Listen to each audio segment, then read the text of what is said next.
Good evening.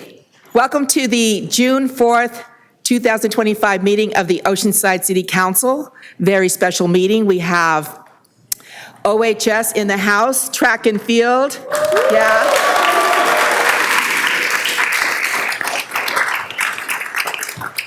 And we also have a North County LGBTQ Resource Center and others in the house.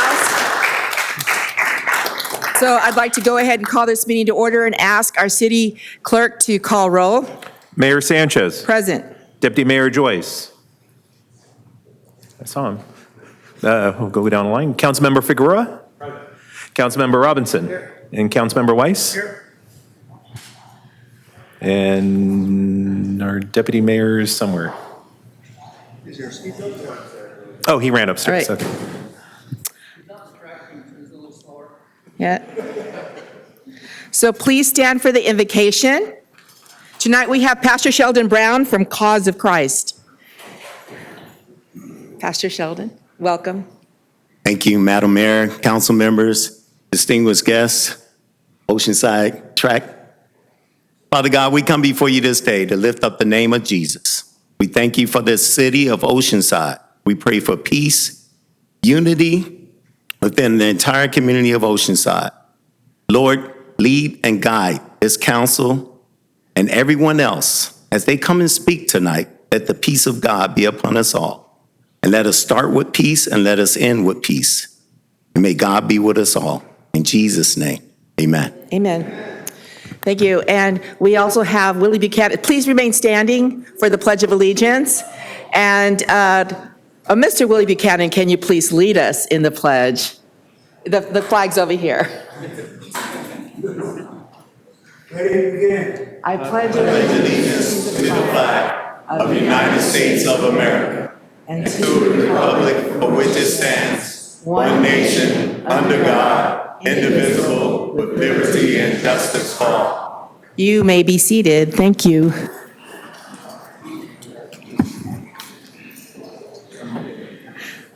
I have the land acknowledgement. We acknowledge the Payam Cowicham people of the West as the traditional land caretakers of the land on which Oceanside is built and its surrounding traditional cultural landscapes.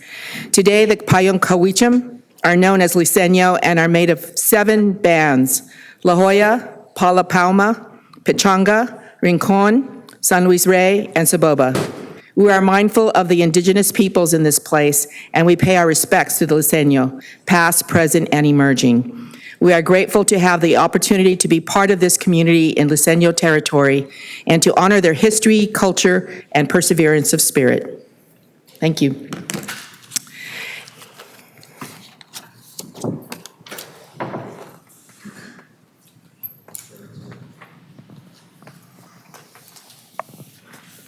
And now we've got proclamations, presentations. Is it on? It is. All right. And will the OHS field and track, it's Oceanside, it's varsity girls and varsity boys who are the champions, please rise and come forward.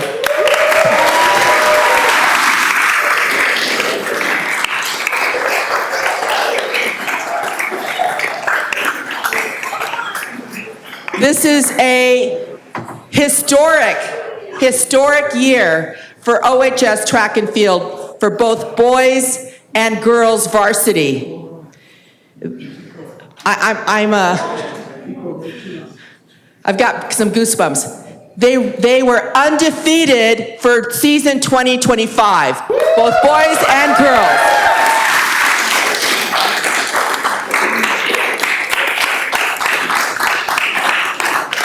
And I want to say this is the first time in history, in OHS history, that they win the championships for Avocado League. Right? Let me tell you, as an OHS alum, you know, it was a lot of years that our athletes struggled. And I have to tell you, this has made the dreams of a lot of many athletes come true for OHS. So these are our heroes. Yeah, Yeah? they're awesome. I have so many other words, but let me start with the fact that we are giving them each a certificate of excellence, and each of them says, now one is for girls, one is for boys. Varsity, Avocado League Champions 2025. On behalf of the City of Oceanside, I, Mayor Sanchez, congratulate you on your phenomenal, undefeated season and historic win of the Avocado League Championship 2025 for Oceanside High School girls and boys varsity track and field. We applaud your leadership, dedication, and perseverance, and in being such a positive role model and ambassador for the City of Oceanside. Your efforts have earned you this recognition from Oceanside High School, Oceanside Unified School District, and the City of Oceanside. This is a special moment for you to share with your family, coaches, teachers, students, and friends who are so proud of your accomplishments. Congratulations and best wishes.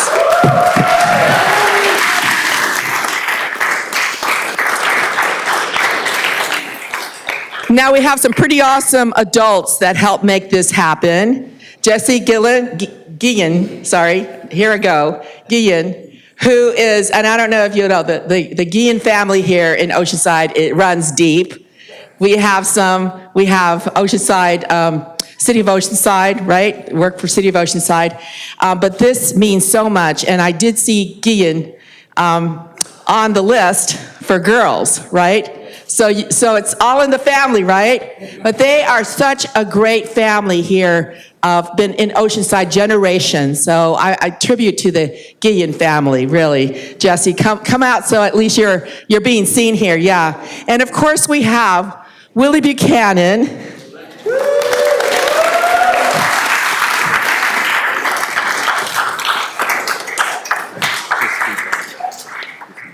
And Christy Benson. Come on down, Christy.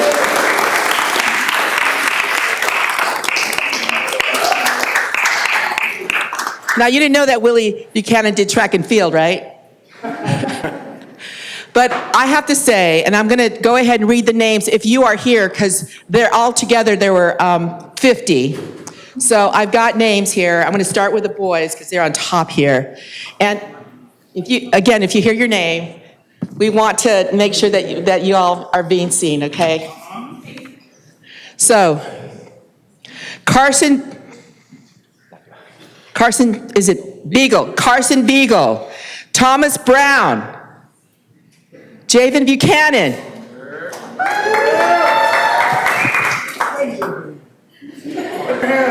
David Daniels, Oliver Danielson, Tristan Estella,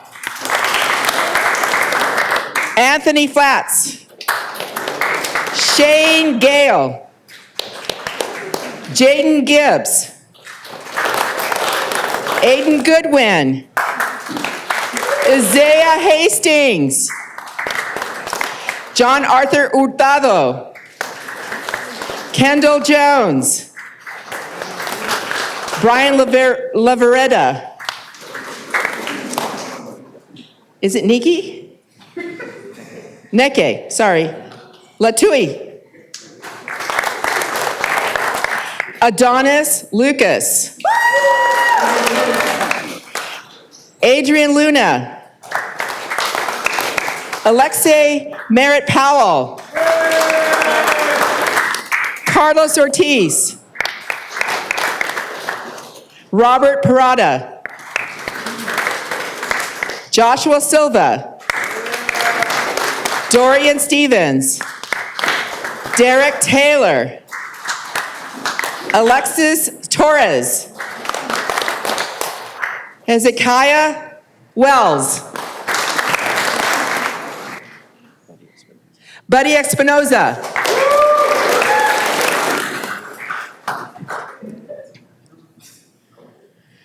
the Boys Avocado League Track Athlete of the Year was Aiden Goodwin.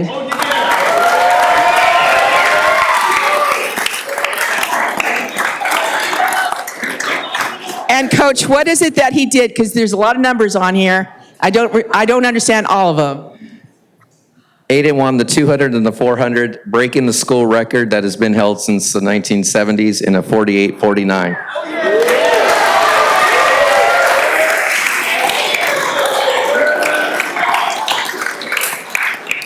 Boys Avocado League Field Athlete of the Year, Jaden Gibbs.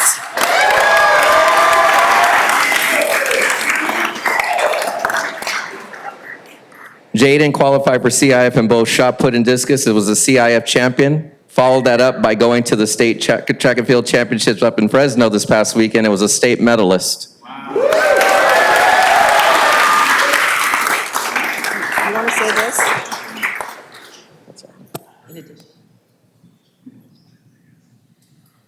In addition, the Boys Athletes of the Year, the Athletes of the Year, these individual league titles were won at the Avocado League Championships.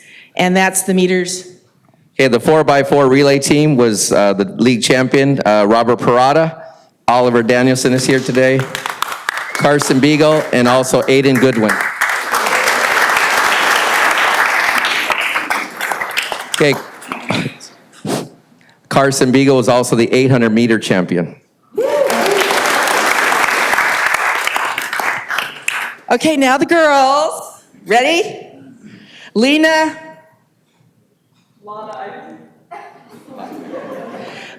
Ike. Yeah. Addison Ashby. Brooklyn Davis. Iana Davis. Charlene Duber. Callie Fusco. Malia Guillen. Malia, right? Yeah. So is this your dad, by the way? Okay, there you go. Just wanted to ask. Vera Harvey. Aubrey Johnson. Emily Johnson. Nakai Johnson. Malia Jones. Kalega Kelly. Kaylin Kresser. Sage Kurtz. Nathalia Lopez. Shareni Moreno Vasquez.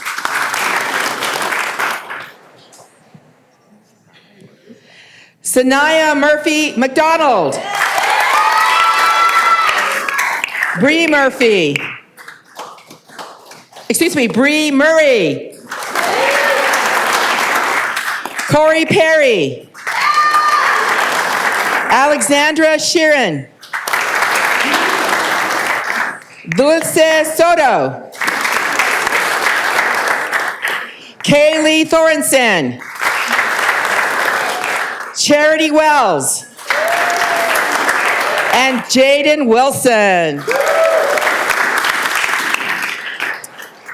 The Girls Avocado League Track Athlete of the Year, Malia Guillen. Malia won both the 3,200 and the 1,600 meters, breaking the school record this season in 5:11:63 that was held back in 1974.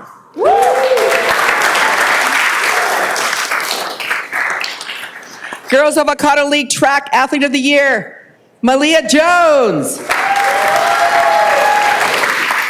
Malia's not present, but her presence was felt this season, winning the long jump and the triple jump at the Avocado League Championships. She broke our school record, held back in 2006, in a record 39 feet 9 inches. She was a CIF champion in the triple jump, qualified for the state finals. She was number 3 in the entire state of California.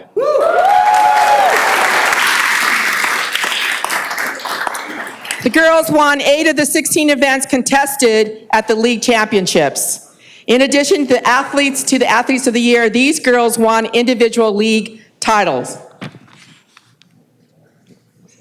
400 meters, Jaden Wilson. 800 meters, Kalia Kelly. Discus, Breland Murray. shot put, not only did she win the league championship, but she went on to be the CIF runner-up. But she wasn't done there. She went to the state championships and was a state medalist in the shot put, breaking the school record at 40 feet, even and a quarter of an inch.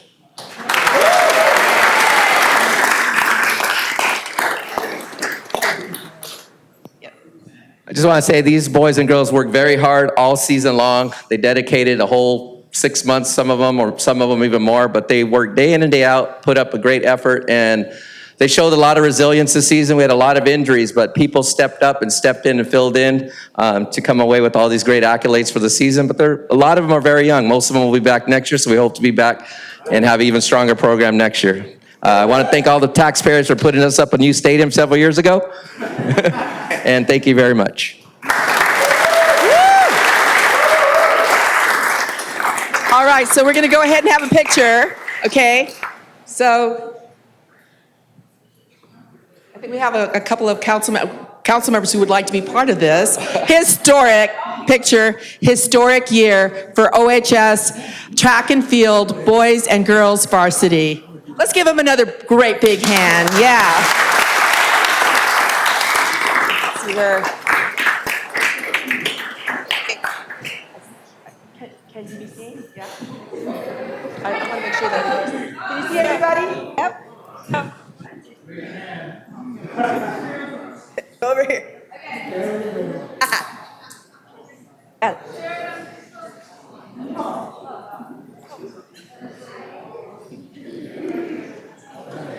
Thank you, congratulations. I know you're still being honored, and thank you so much for hard work and being ambassadors for the city of Oceanside. Thank you.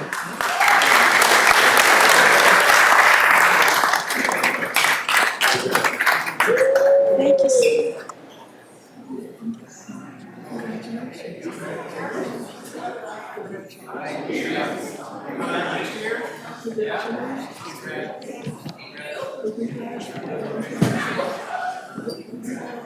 you.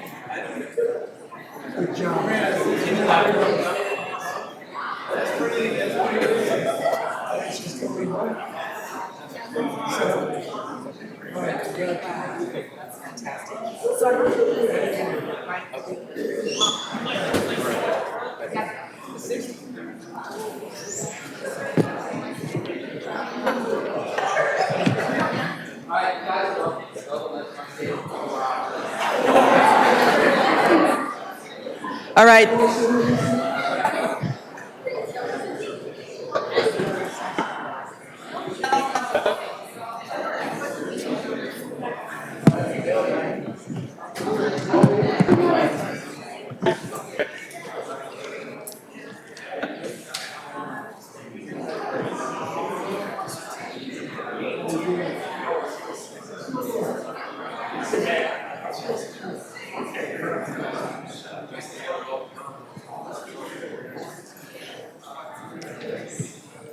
All right, we have one more presentation.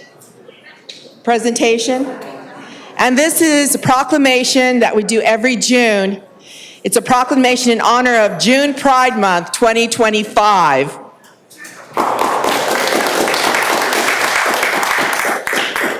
Max Disposti, Executive Director, please come on down, and please bring everyone that's here with you. Not yet, okay. They'll be coming down. So I do have a proclamation that we do every year. We're very proud of what we've been able to accomplish in Oceanside to be inclusive. And one of the things that we did that took a couple of years was do a proclamation. And I know that Max may talk about this, but it took, when are we going to do this? And when it was finally done, now we've been doing it now for about, 15 years? 17 years. As we celebrate and declare June as Pride Month in Oceanside, we stand with the lesbian, gay, bisexual, transgender, and queer community in our own city of Oceanside as they declare their own pride in who they are and who they love. June Pride Month is the birth of Pride celebrations. We honor the civil rights achievements of the LGBTQ community through years of fight for equality, acceptance, dignity, and respect, often at great personal risk to themselves. The first New York protest at the Stonewall Inn in 1969 inspired Pride celebrations around the world and sparked the LGBTQ civil rights movement in America. While there has been remarkable progress towards equality in recent years, members of the LGBTQ community in the United States and the world still face unacceptable levels of discrimination and violence. This year alone, 600 anti-LGBTQ bills were introduced in the U.S., and in 2024, we had the highest number of anti-LGBTQ laws in place in many states. Pride celebrations were banned in many states. Federal law is still not protecting LGBTQ people from being fired at work, and transgender service members are once again banned to serve.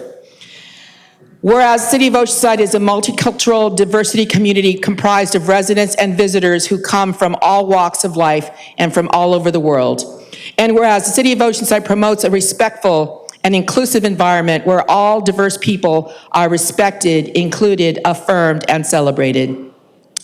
And whereas the North County LGBTQ Resource Center was founded in Oceanside in 2008, along with North County Pride by the Beach, and it has been an advocate for equality and inclusiveness while providing valuable support and life-saving services in all of the North San Diego County region. And whereas since 2008, the LGBTQ Resource Center has served thousands of people every year and invested over $10 million in the community through employment and housing resources.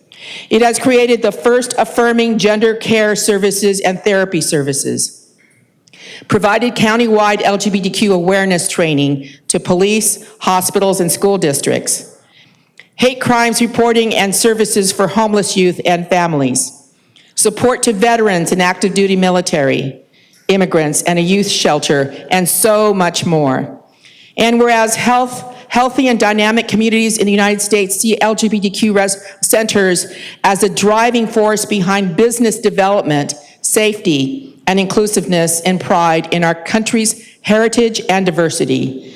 And whereas Pride events in all cities contribute greatly to the local economy, including businesses, tax revenues, and tourism, as well as create a positive and inclusive image of the city. And whereas the North County LGBTQ Resource Center will host Pride by the Beach this June 7th, Saturday, 2025, from noon to 6 p.m. at the Oceanside Civic Center, and will be attended by thousands of people. Now, therefore, be it resolved that I, Mayor Sanchez, on behalf of the City of Oceanside, do hereby declare June 2025 as June Pride Month in the City of Oceanside, welcoming and encouraging all North San Diego County communities and LGBTQ families and individuals to come together and celebrate Pride-related initiatives throughout the month of June. And I would say a special thank you to Max Disposti. Thank you, Max, for everything that you do, your leadership. Thank you. Thank you, Mayor. Thank you for the proclamation. I had to confess. I'm going to share some hard words at the moment. First of all, Mayor, I really would like to thank your leadership for these 17 years. Little we knew that we needed to spend 17 years to see our flags in our city, which didn't happen.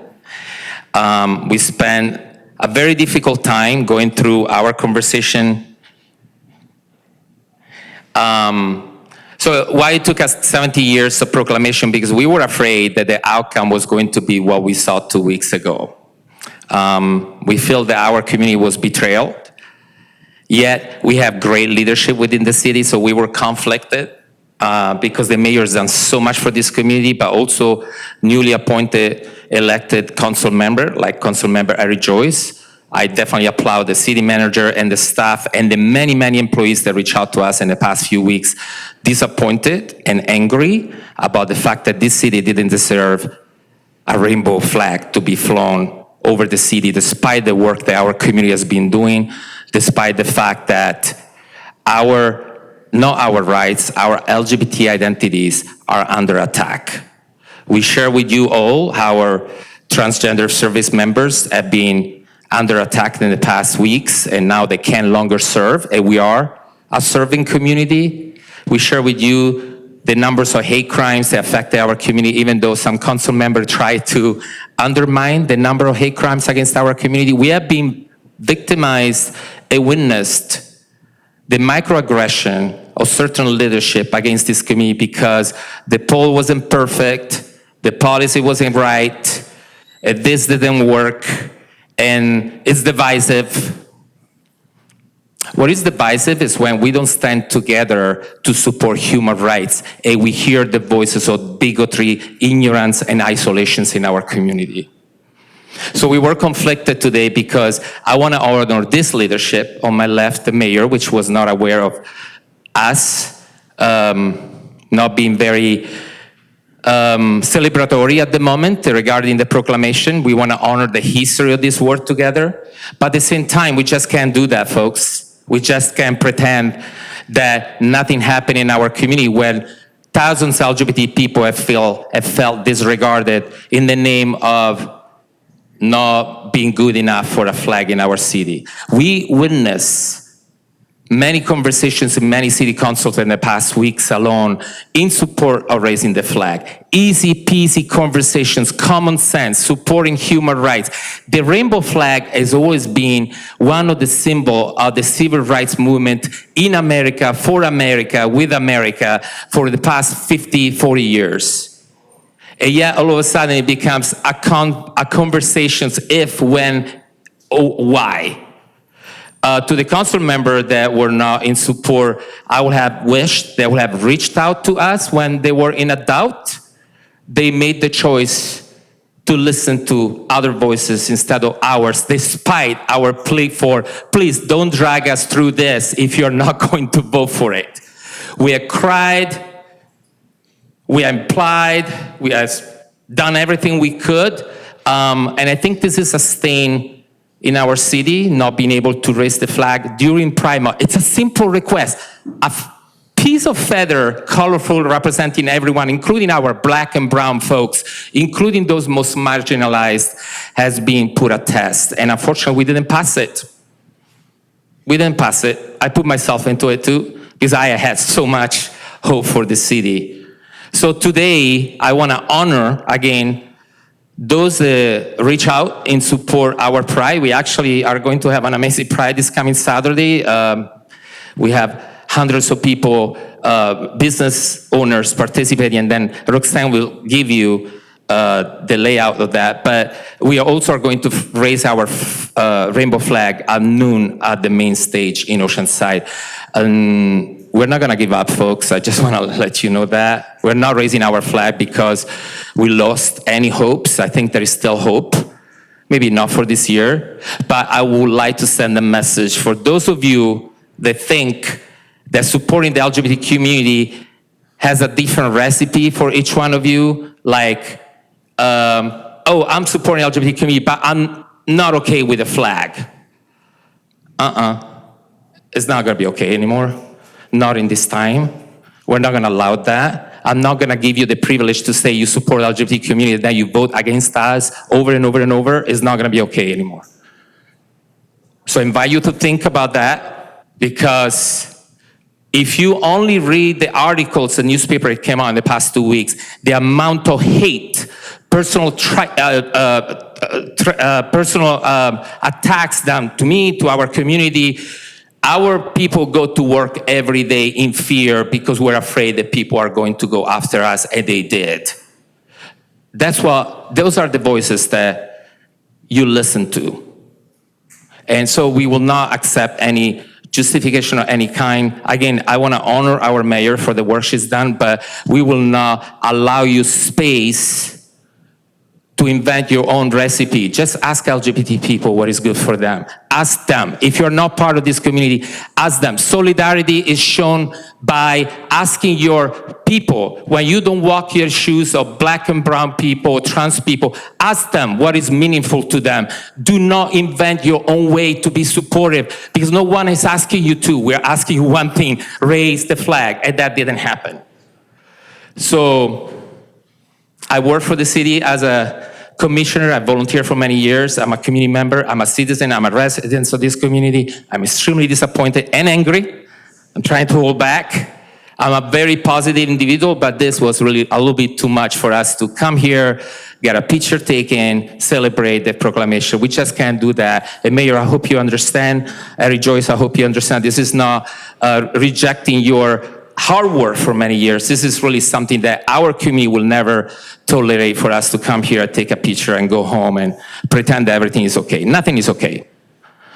Still, you are invited at this amazing Pride that's coming up if you're interested to come up. I would like to give it to our Pride director, who works really, really hard for the past year to put together an event that is one of the most inclusive events that we have in Oceanside. We are proud of this city because we go from Noche Mexicana to the Filipino Festival, to the Samoan Festival, to the LGBT Festival, to the Sober Living Festival, to the AAPI Festival. This is what Oceanside is about. And those that didn't want to listen are the ones that are divisive. Not the flag, not the pole, not the LGBT community. We ask you one thing, folks.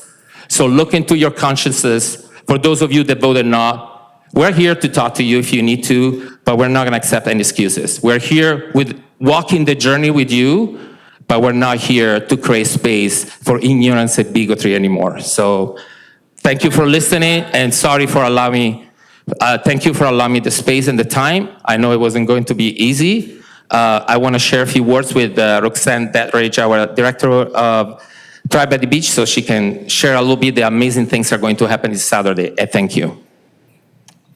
So this Saturday from 12 to 6, we'll be having our 18th annual Pride by the Beach. We are expecting 200 vendors and about 20,000 people the day of. People come to Oceanside not just for Pride, but they come to experience love and community and acceptance. Every part of Oceanside is represented at Pride. Every color, every race, everybody. It's not just about the LGBTQ community this year. It's about every single community member that is struggling personally in our area, and we will be celebrating them. Our main stage will happen from 12 to 12:30. We'll be raising the flag. We'll have a keynote speaker. But this year, we're also honoring our first ever Pride Marshal, which is Andre Hernandez.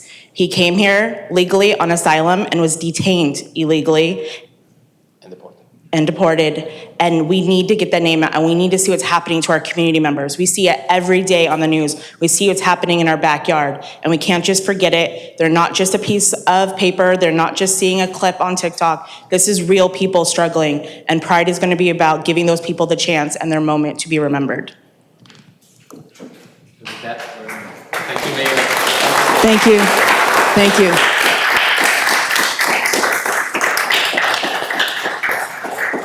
So I am asking, this is a proclamation, the city is behind this proclamation.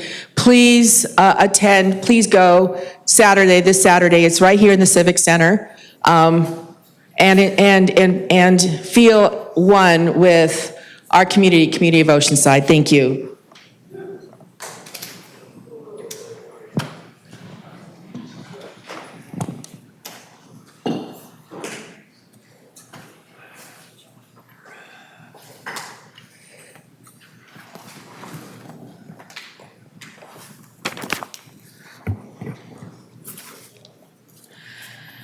Okay, closed session report. Mr. Burke? Thank you, Mayor. There was no meeting on item 1, conference with labor negotiator. On item 2, conference with real property negotiator, there were 2 items. First one involving the property at 1300 Lee Drive, also known as French Field. The city did meet, provide direction regarding price and terms, no reportable action under the Brown Act. Second item was regarding 825 Douglas Drive, which is commonly known as the Oceanside Municipal Golf Course. Again, council did meet and provide direction regarding price and terms, no reportable action under the Brown Act, and Councilmember Robinson did recuse from that item. Thank you. Thank you. We're on our consent calendar, items 3 through 21. Have any requests been received from the public? We have for received pull? no requests from the public. All right. Move approval. Okay, there's a motion to approve. There's a motion and a second. Any requests to speak? Okay, Deputy Mayor Joyce? To pull item 10. Item number 10. Yes, please. All right, there's a motion for the balance. Please vote. Motion and second.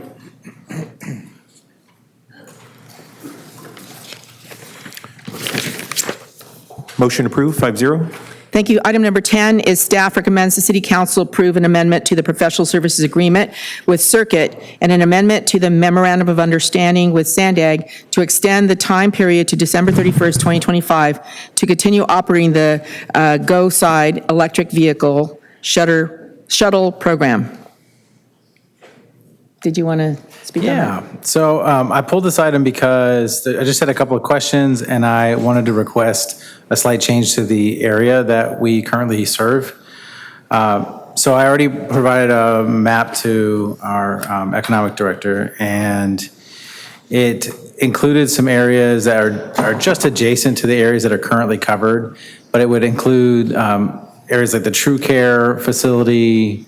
If you're going west or east on Mission Avenue, it goes out to the True Care facility there. So is this something that we should pull and then bring it back to the next council meeting once everyone has had a chance to look at it and ask questions? That'd be great. I'm just sharing with our colleagues here Right. about what I've put the request in for. Yeah. And then beyond that, I actually had a question about the funding.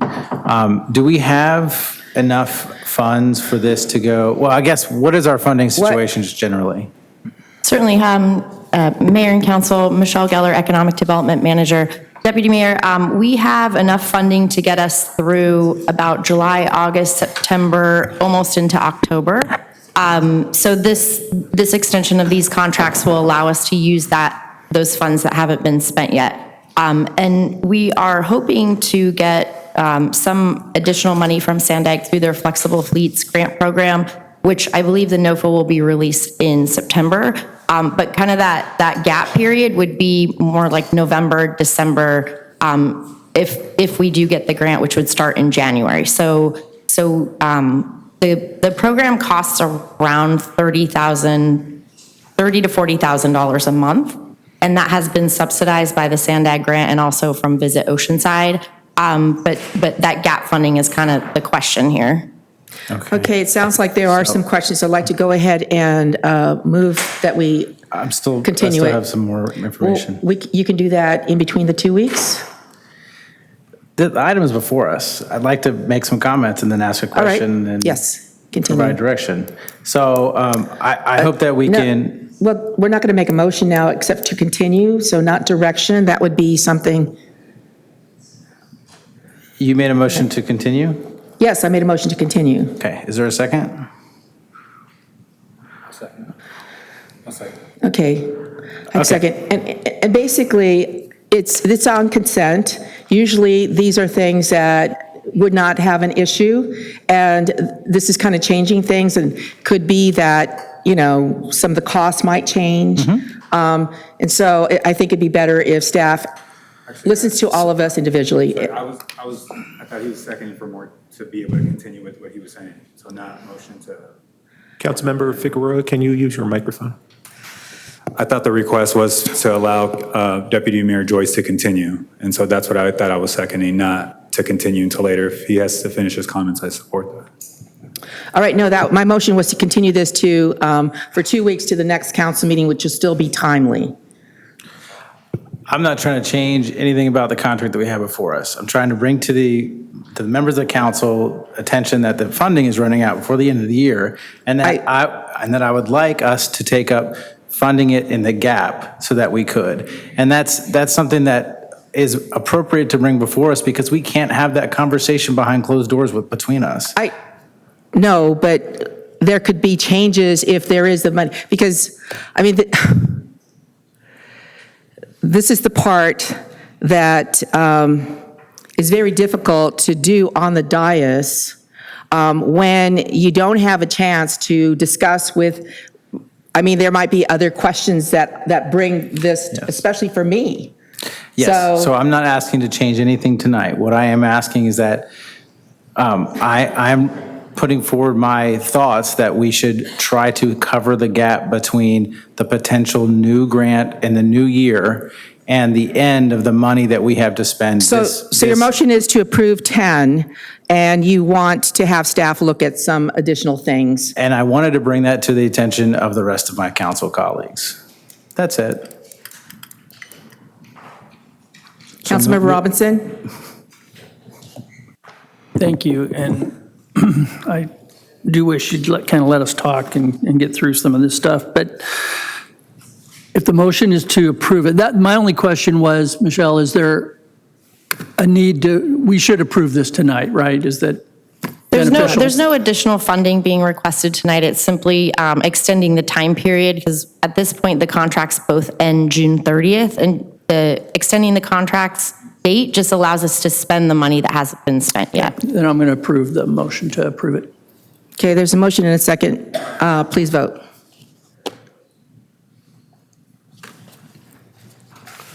Motion approved, 5-0. Okay. I know, that's, Item number 22 is under general items. Staff recommends City Council introduce an ordinance officially designating the fire hazard severity zones, that's FHSZs, within the City of Oceanside as recommended by California Department of Forestry and Fire Protection, CAL FIRE, in accordance with Government Code Section 51179. Chief. No, not Chief. Not Chief. This is Blake. Fire Division Chief, Blake Dorse.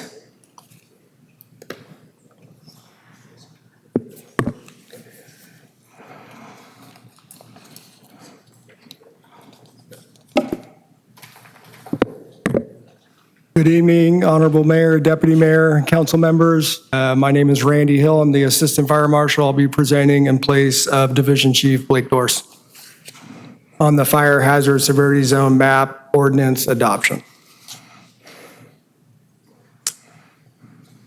Staff recommends that the City Council introduce an ordinance officially designated the fire hazard severity zones within the City of Oceanside as recommended by the California Department of Forestry and Fire Protection, known as CAL FIRE, in accordance with Government Code Section 51179.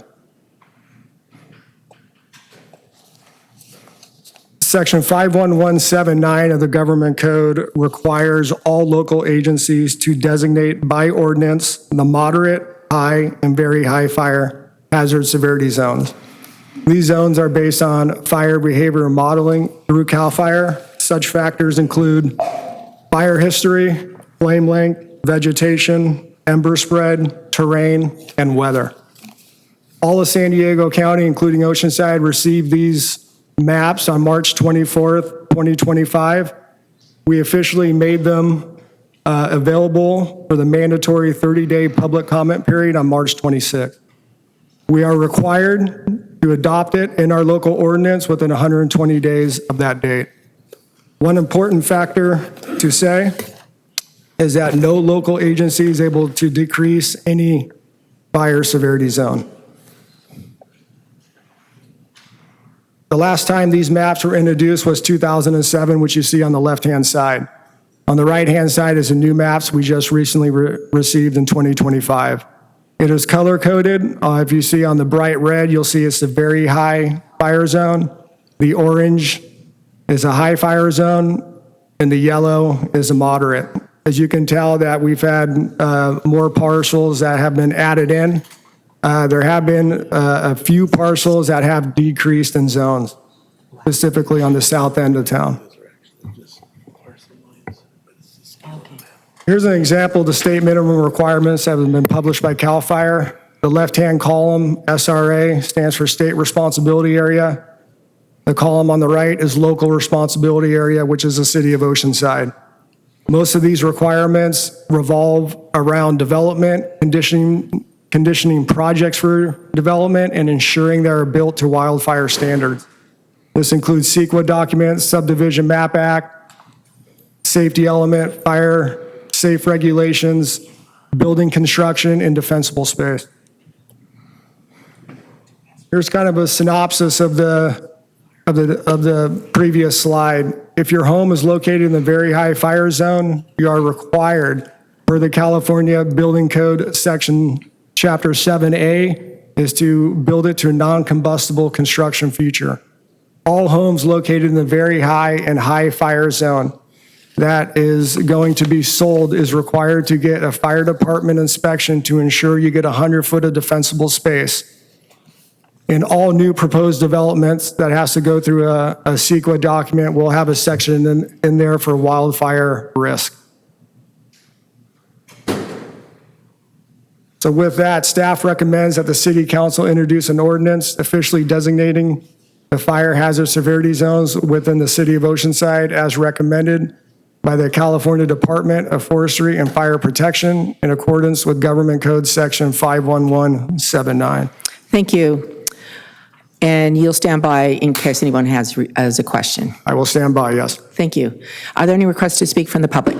Yes, we have 2 requests to speak. Our first speaker is Michael Tenover, to be followed by Joan Bachman. I have one slide.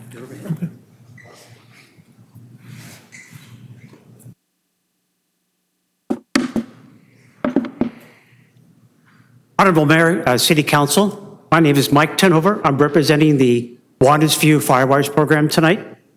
Part of our neighborhood has been in the high fire zone for a number of years, I think 2007. Part of our neighborhood has not been in any fire zones. So I thought I'd share some experiences tonight with what we've learned from this. If you're in a high fire zone, then it's a great time to get serious about fire safety.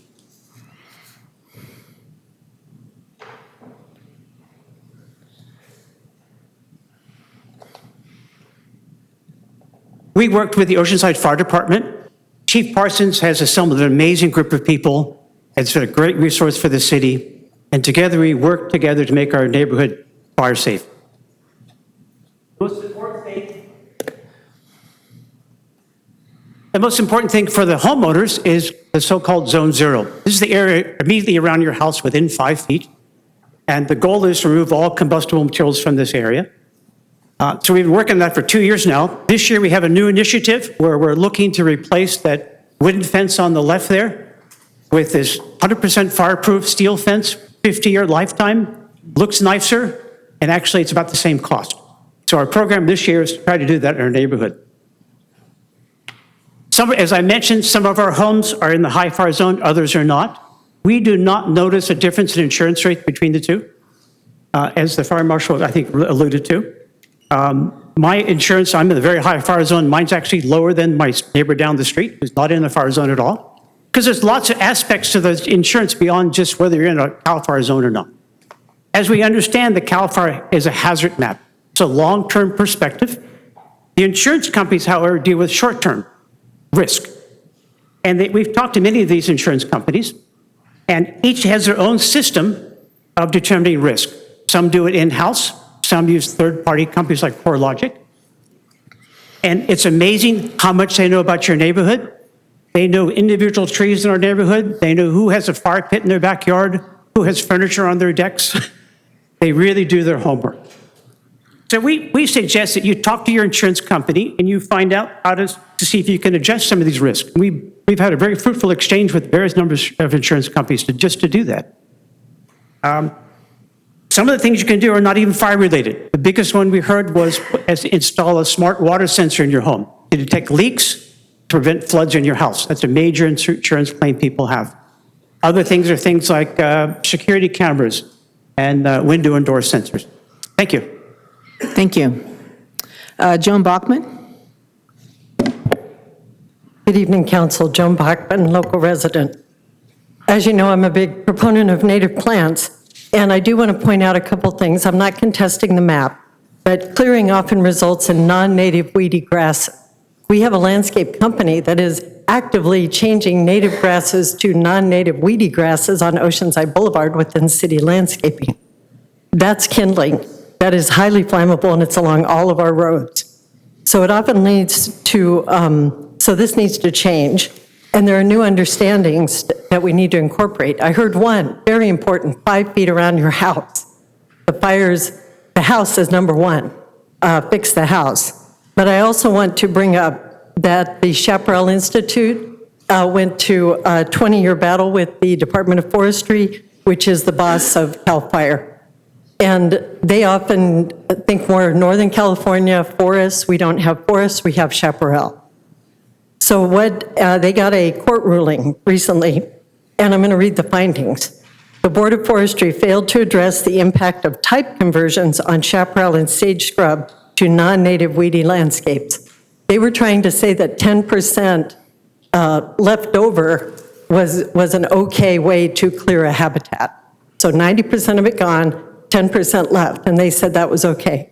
The court disagreed. They said that converts it to non-native weedy grasses, weedy plants, like the mustard you see on a lot of our land. The second finding, CAL FIRE's habitat clearance projects will cause type conversion. Third, CAL FIRE's habitat clearance projects will increase the flammability of the landscape. We have got to make changes. CAL FIRE habitat clearance projects relating to chaparral and sage scrub should be suspended pending further analysis. So we really need to talk about this. I'm not sure exactly what they're doing here in town, but the idea of mowing it really needs to stop. The court agreed the evidence was substantial, and this means that CAL FIRE will need to go back and redo their program relating to chaparral and sage scrub and address the risk of type conversion and the increased flammability it will cause. And I want to end by saying there's some grasses in our town. Feather grass is one that's very popular. Fountain grass is another one. These are highly flammable. I have video of one catching on fire in front of a dentist office and heading toward a line of cars. And luckily, they ran out with fire extinguisher and extinguished it. So the horticulture industry is not helping us. We have to stop these non-native weedy grasses that are down every single one of our roads. This is why fire breaks are not always helpful, and this is why wholesale clearing is not helpful. There's plenty of evidence, pictures of homes that were fully cleared, and the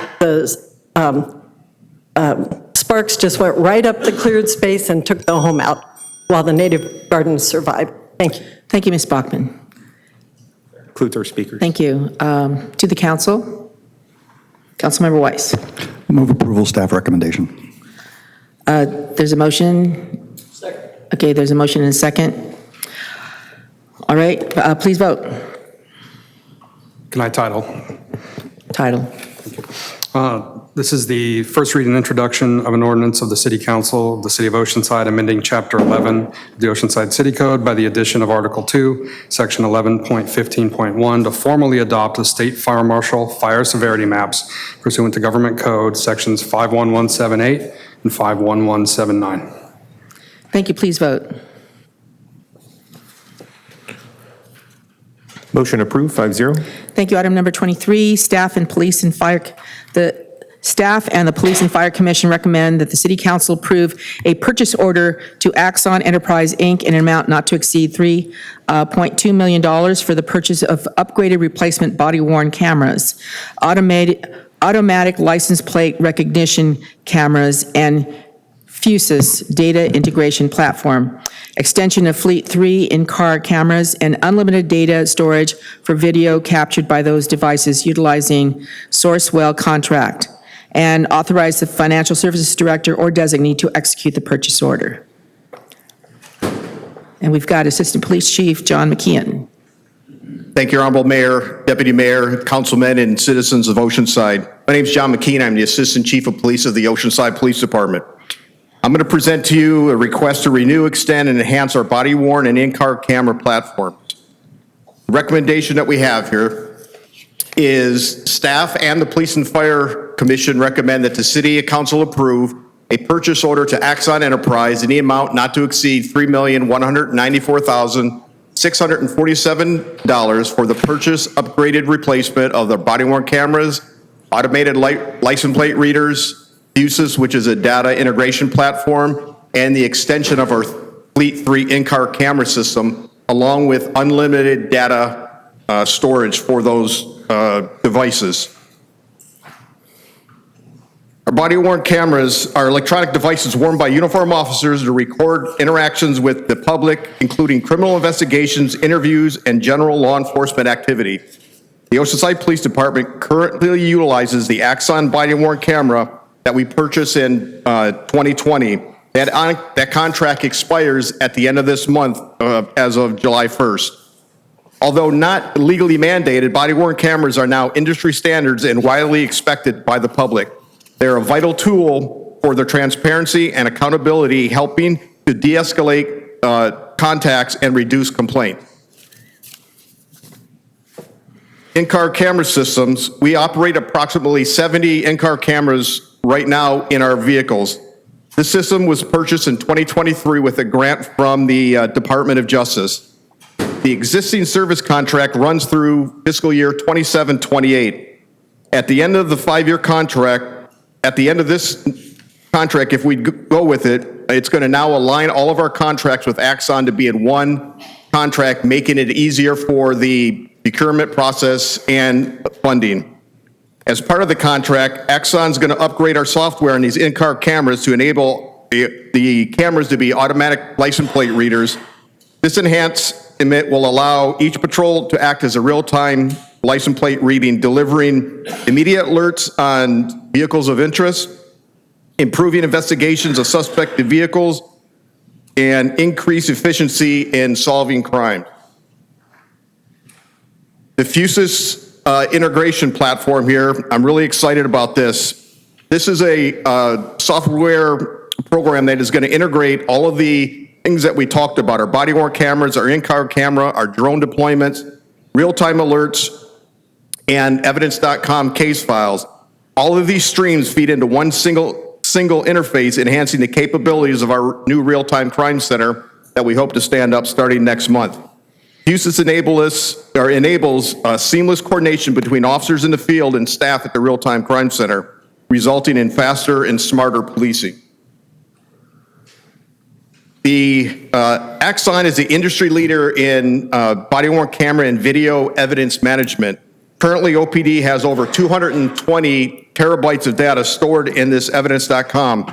It's a cloud-based system, and it's widely adopted in San Diego County, and it allows seamless integration with not only our city attorney's office, but the district attorney's office for prosecution. Fiscal impacts here, the proposal is going to include 240 new body-worn cameras. We're going to the newest version that's out there.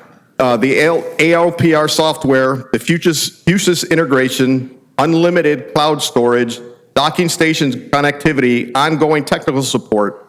Total cost is $3,194,645 over a 5-year period, covering 25 to 26 through 29 to 30. Funding is already available or allocated and will be drawn from the OPD police operating budget.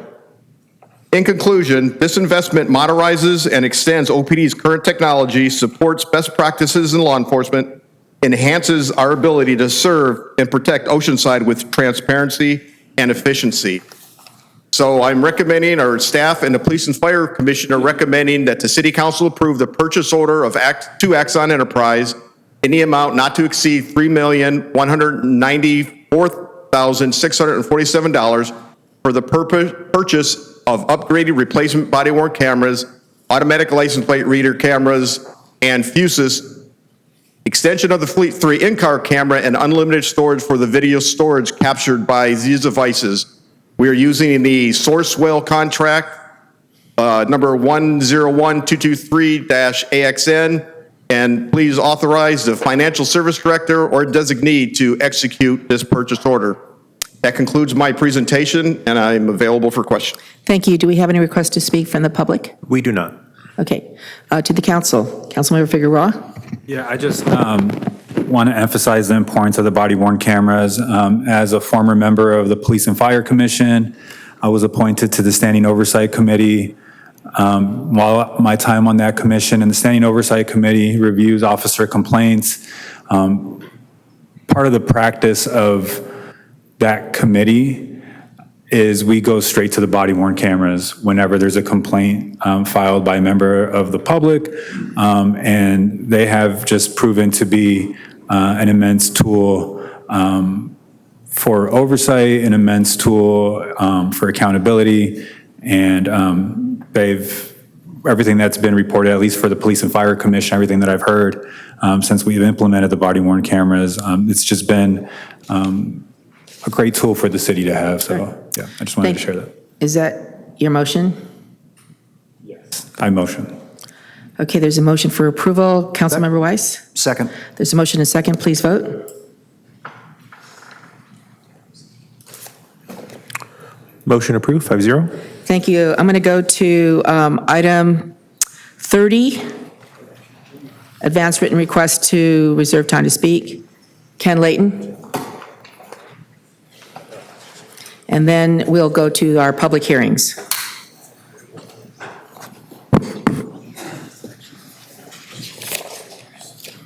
Sorry about last meeting. I didn't think you'd squeeze me in, but anyway, here I am.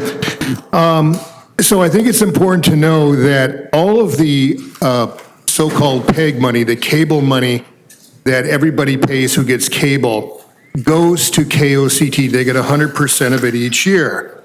That's the way it's been for most of the 50 years that they've been in existence, or 40 plus years they've been in existence. Well, starting last year, they started asking for money from the general fund. This is after they knew that people were cutting their cable and the amount of money that was coming in was going to be decreased. Well, last year they asked for 50 grand, and last year they asked for and got an additional 75 grand from the general fund.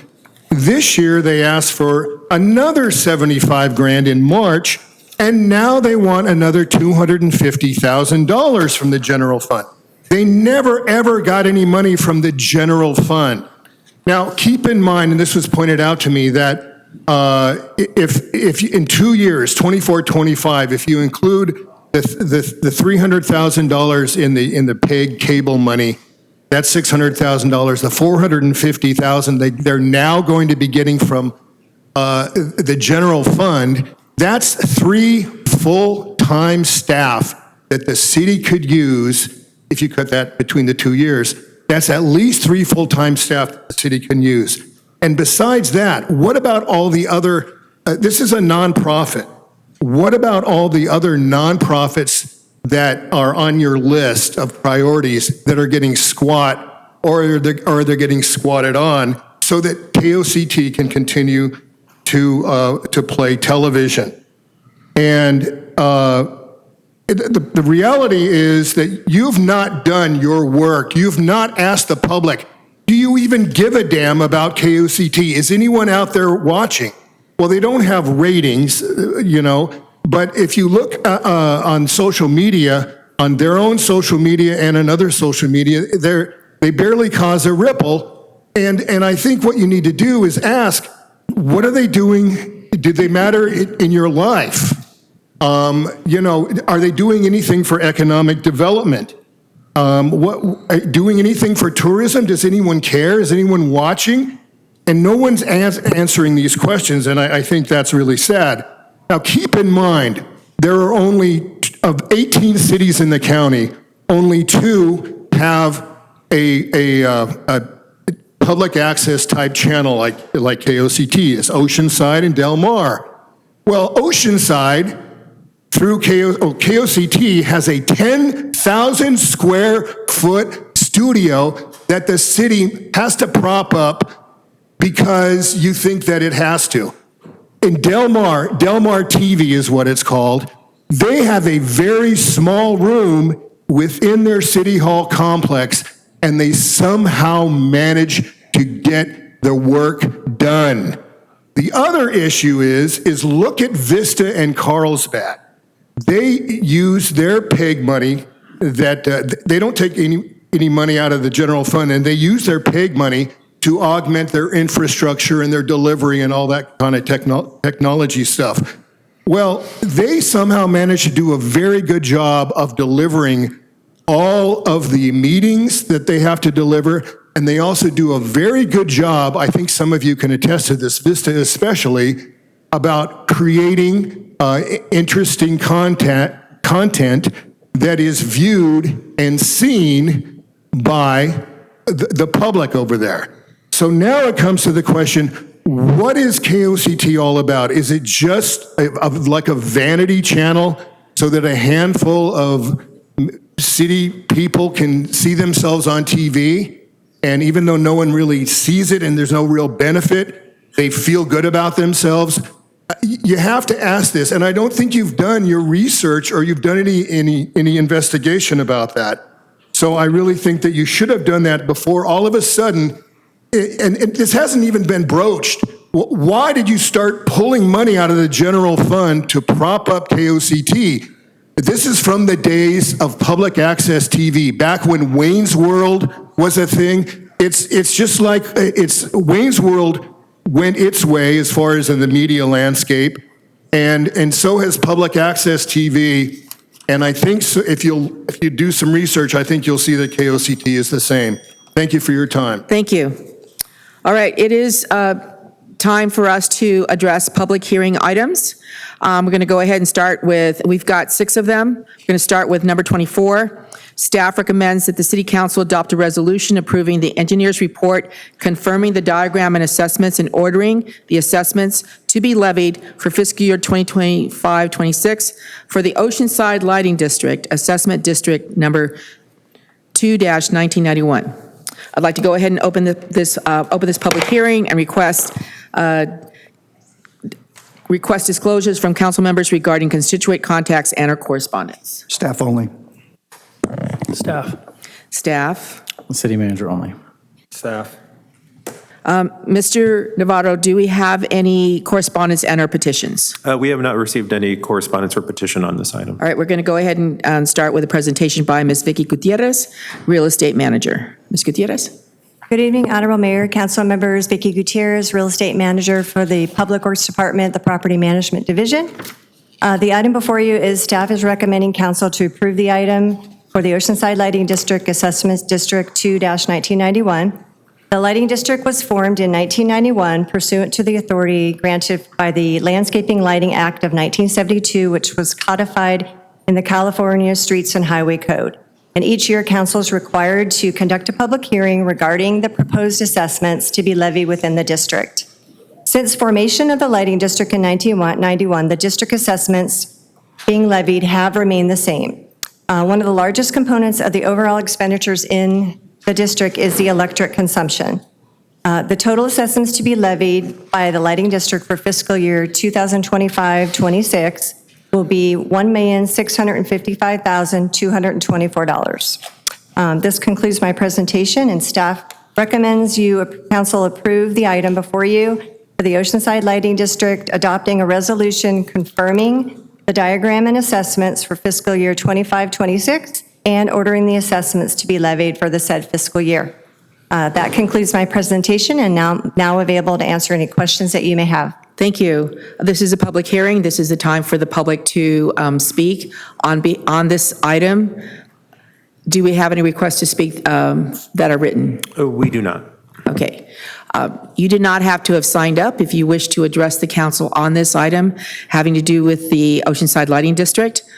Please approach the podium, and you would have up to 3 minutes to speak.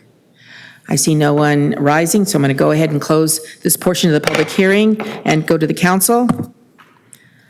I move adoption of the resolution. Is there a second? Second. Okay, there's a motion second. Please vote.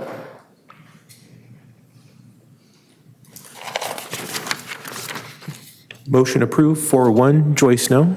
Okay, thank you. Item number 25.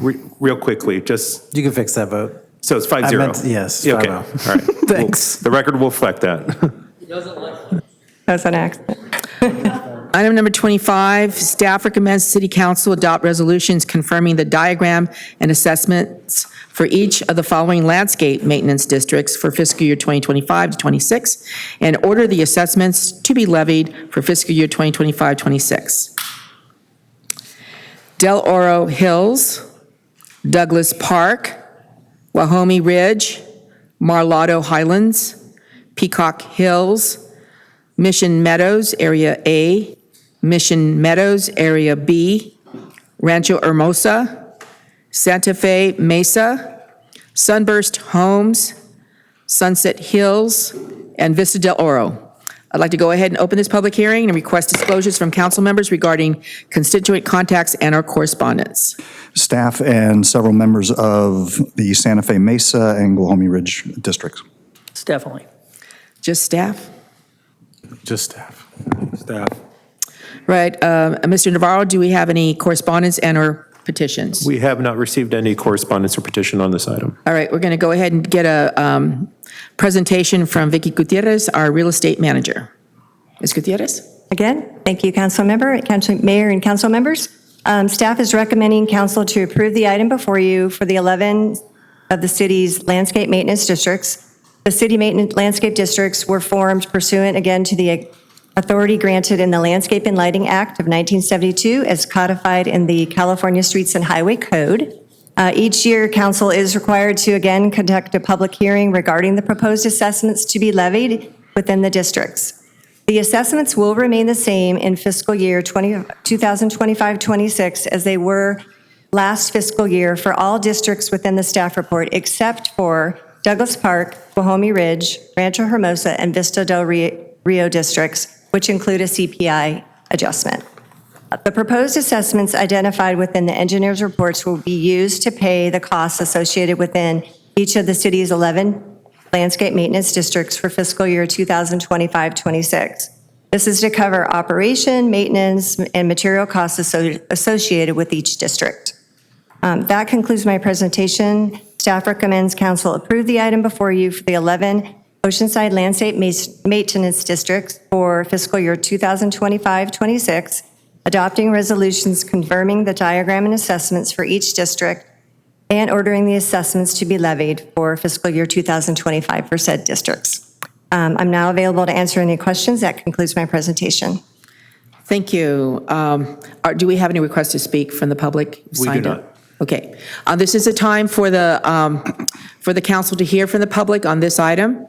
If you wish to address this item, this is having to do with the landscape maintenance districts mentioned here, listed here, please rise, approach the podium, and you would have up to 3 minutes to speak. I see no one rising, so I'm going to go ahead and close this part of the public hearing and go to the council. Councilmember Weiss? Yeah, I have a comment and a question for staff. So there are 7 of these districts that their expenditures are higher than the revenues that are coming in. And I know that you're spending down the fund balance, but it's an issue. And one of them in particular, Peacock Hills, is actually in a deficit. Several years ago, we hired a consultant to evaluate those districts and come up with a plan. So I'm particularly concerned about Peacock Hills since it's in a deficit already. Yes. What is the plan for those districts? For Peacock Hills, it's in a deficit, and then for the others where we're, and looking at the expenditures, these are like bare bones minimum landscape maintenance that's occurring. Is that correct? That is correct. Honorable Mayor, council members, thank you for your question. Councilmember Boyce, yes, you are correct, and we acknowledge and we're aware of the pending challenges within the LMADs related to the amount of funds that we have. Actually, in reality, I think most of our LMADs are spending more than they're generating in the assessments, and that is a problem, and we're aware of it. As you're aware and you mentioned, we did a complete financial evaluation, an audit of all of our LMADs in early 2024. It was through MBS Finance Group, Government Finance Group, and the staff shared with council our recommendations through a pass-through memo that was issued in May of 2024. As a result of that, our results indicated that 4 of the LMADs were basically insolvent. Those were Rancho Hermosa, Peacock Hills, which you mentioned, Mission Meadows, and Mar-a-Lago Highlands. So we were directed, the city, through our recommendation, basically the city's LMAD contract coordinator, Valerie McAdam, has engaged the HOAs within all the districts, and where applicable, property owners within the LMAD. At the LMADs. And we've had conversations with all the HOAs to talk about the potential of them taking on the landscape maintenance obligations, but we've not been successful. They are not willing to take it on. It would be far less expensive for them to do it as opposed to the city because we face prevailing wages, as you know. So and she's also had numerous conversations with residents throughout all of our districts. And the residents are indicating today that they're not willing and in favor of increasing the assessment rates, the assessments, even a small amount. And it would take, honestly, quite a large increase in most of these districts. So the assessment contributions in each LMAD dictate our service levels and our frequency of service. So currently, we are doing our best to manage the LMAD costs, but our service levels with the available funds we have, we're implementing measures to reduce cost as we can, but it's difficult. And we acknowledge that, again, there will not be enough funds to offer a meaningful level of service, and we're getting to that point on many of these LMADs. At which time, at some point, the residents within the LMADs are going to have to make a decision. They either vote an increase to their assessments, or they will reach a potential where we have to have dissolution of the LMADs. We're not there yet, but we are closely approaching that. When you talk about Peacock Hills, the answer is much the same for that one alone. The negative that you saw was largely due to water. So we've substantially decreased the water use there. We are looking at through the turf reduction program through State Senate Bill AB 1572, we're looking at converting the non-functional turf within the medians to something that is drought tolerant and only having to maintain their trees and do very little maintenance in the area. That would save funds. But I will point out that Peacock Hills, you can look if you look at the assessments, you'll see, but Peacock Hills currently is only paying $1.45 per month. So they pay it twice a year with their tax bill. But if you calculate it, it's $1.45 per resident per month for an assessment fee. It is such a small amount, and this does not generate enough money to sustain the successful operation of that LMAD. So that's the place we are. So it's either vote an increase, which is a vote requires the assessments may not be increased because of Prop 218 without a majority vote by all the property owners. So these property owners, especially in this district, have indicated they will not vote themselves an increase. So we will quite largely be coming back and be faced with dissolution. Okay. That concludes my Thank you. information. And I'll second the motion if it hasn't been. Right. There was a motion made. Councilmember Robinson. Thank you. Just to continue this conversation a little bit. First, I wanted to compliment Valerie McAdam. I want to just compliment her publicly. While our LMADs aren't what maybe we would like to see in totality, but they are 1,000% better than what we had 3 years ago. I can tell you that. So I do thank her for her hard work and those that give her a hand. But on the, so we, and maybe our city attorney has to weigh in here on what I'm about to ask, but if we have the power to do a dissolution of an LMAD, obviously we can't just do an assessment, but would it be, and I know you've, surveyed people and they said no, but I think what's it take to put it before them as a vote and just say, here's the vote, make up your mind, instead of going by this survey? Can we just put the vote to them? It's probably a minimum of $30,000 cost. They don't even have $30,000, so it would be utilizing our funds to do that. So it's a big process. It's not a simple process. It's doing a whole analysis of reconfiguring potentially the LMAD, the cost, looking at the cost, and the vote alone. It's an expensive process. I understand that. And if we were to dissolution of an LMAD and no longer, would that mean the city would no longer do any maintenance to these along the street plantings? That would if we chose to continue to do it that way.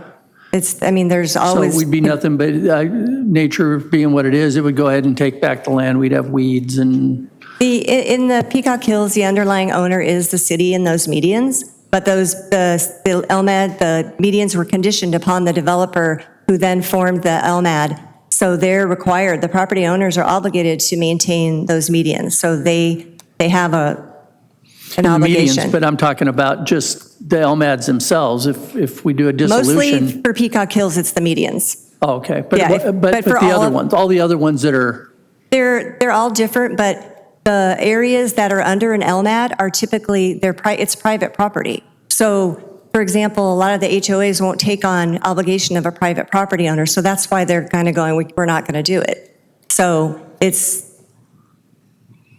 but what we'd end up with is weeds or bare ground, unmaintained we'd have to vegetation. enforce. Yeah, we'd have to enforce the obligations of the property owners So, to maintain their properties. and I think that what needs to be made very clear to them, that one way or the other, it's going to get maintained, so. Valerie McAdam has done a great job. She has great relationships with the tenant, or the residents in all the areas. It's not a message that they want to hear because unfortunately we have cut back our services. So it's a difficult situation, but yeah, we try to do the best we can with the money we have. So yeah, but the residents are responsible, and we do tell them that you are the responsible party. We don't have tree service in our contracts because we can't afford it. We can only get forward the maintenance. So that obligation, tree service on their properties, belongs to them. It's their responsibility. Yeah, I just don't know, and I'll look to our city manager, but Mr. Borrego? Yes, Honorable Mayor and City Manager, this is a topic that we talk about quite frequently because it is a very serious situation. We have in the past talked about doing a more concentrated public information campaign for each of the LMADs, and certainly I think it's time that we do that once again and really enforce upon them the seriousness of the situation, because as Ms. Gutierrez just explained, absent some action on their part, the situation is going to be much worse out there, and I think people really need to understand the seriousness of the situation. Okay. And we'd be happy to do that. yeah, thank you. That's where I was going. So appreciate it. Yeah, I wanted to add that I have attended some of the Peacock Hills meetings where they are trying so hard to get buy-in, but it's been very difficult. And maybe getting this year just saying, okay, then it's going to disappear. But I know that it is difficult. The 30,000 is what is the problem initially. Same thing with Mission Meadows. I spoke with a couple of people who really want to, and they want to actually. It's a group who really want to increase the fees on their tax bills for this, but they're having a difficult time trying to get other folks to buy in. So maybe this year we do a lot more to make people realize that if this doesn't happen, then this is going to go away, and they'll have to figure it out themselves. And that number, 30,000 that I put out, that could be between 30 and 50. It just depends on the Right. size of the LMAD, and so don't hold me to that number. But it's big. Right. It's not a small number. Councilmember Figueroa? Just to consider for Peacock Hills, we know that it's a senior community, so a lot of folks in their senior communities are living on fixed incomes. And so when they're fighting over a $10 increase, $15 increase, it's a big deal to a lot of folks living on fixed income. So I totally understand the hesitancy behind that community. I think just presenting them with different options, if the city does step away, what that can potentially mean to them. I think it's more important to be attentive and over communicate, just so they're aware of what can potentially happen. Yes, thank you, Councilmember Figueroa, and I think we are doing that. Valerie is very patient with these residents. Yes. She's spent an inordinate amount of time. She is out in the field every single day, talking, singing the same song, communicating the same thing. So I don't take any. I feel for them. I understand. I totally do. And so we try to be compassionate, but we try to deliver the same and the right message, because we have a limited amount of funds, and we don't use city funds. These are LMAD funds that taxpayers pay in. So we are basically the fiduciary to administer that contract. So We don't have the ability to go above that unless we get approval. And meaning that would be a loan from the city, so. Thank you. We do have a motion and a second. Please vote.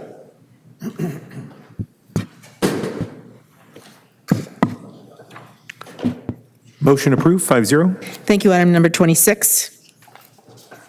Staff recommends to the City Council, number 1, conduct a public hearing to consider establishing reasonable preferences for seniors and veterans among the qualifying population groups of those experiencing homelessness, at risk of homelessness, or are part of a vulnerable population for Home Investment Partnerships American Rescue Plan. That's the ARPA funds for home projects or activities.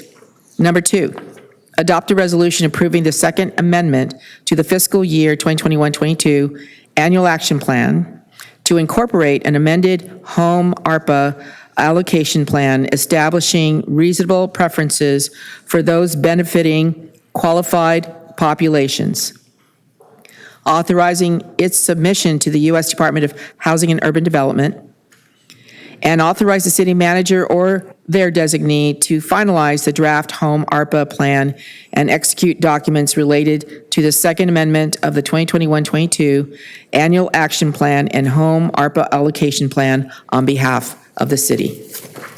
I'd like to go ahead and open up this public hearing, request disclosures from council members regarding constituent contacts and or correspondence. Staff only.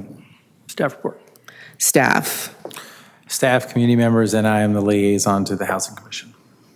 Staff. Mr. Navarro, do we have any correspondence and or petitions? We have not received any correspondence or petition on this item. Thank you. We're going to go ahead and get a presentation by Ms. Leilani Hines, our Housing and Neighborhood Services Director. Ms. Hines? So Mayor, thank you for the long action items that we're here to discuss tonight.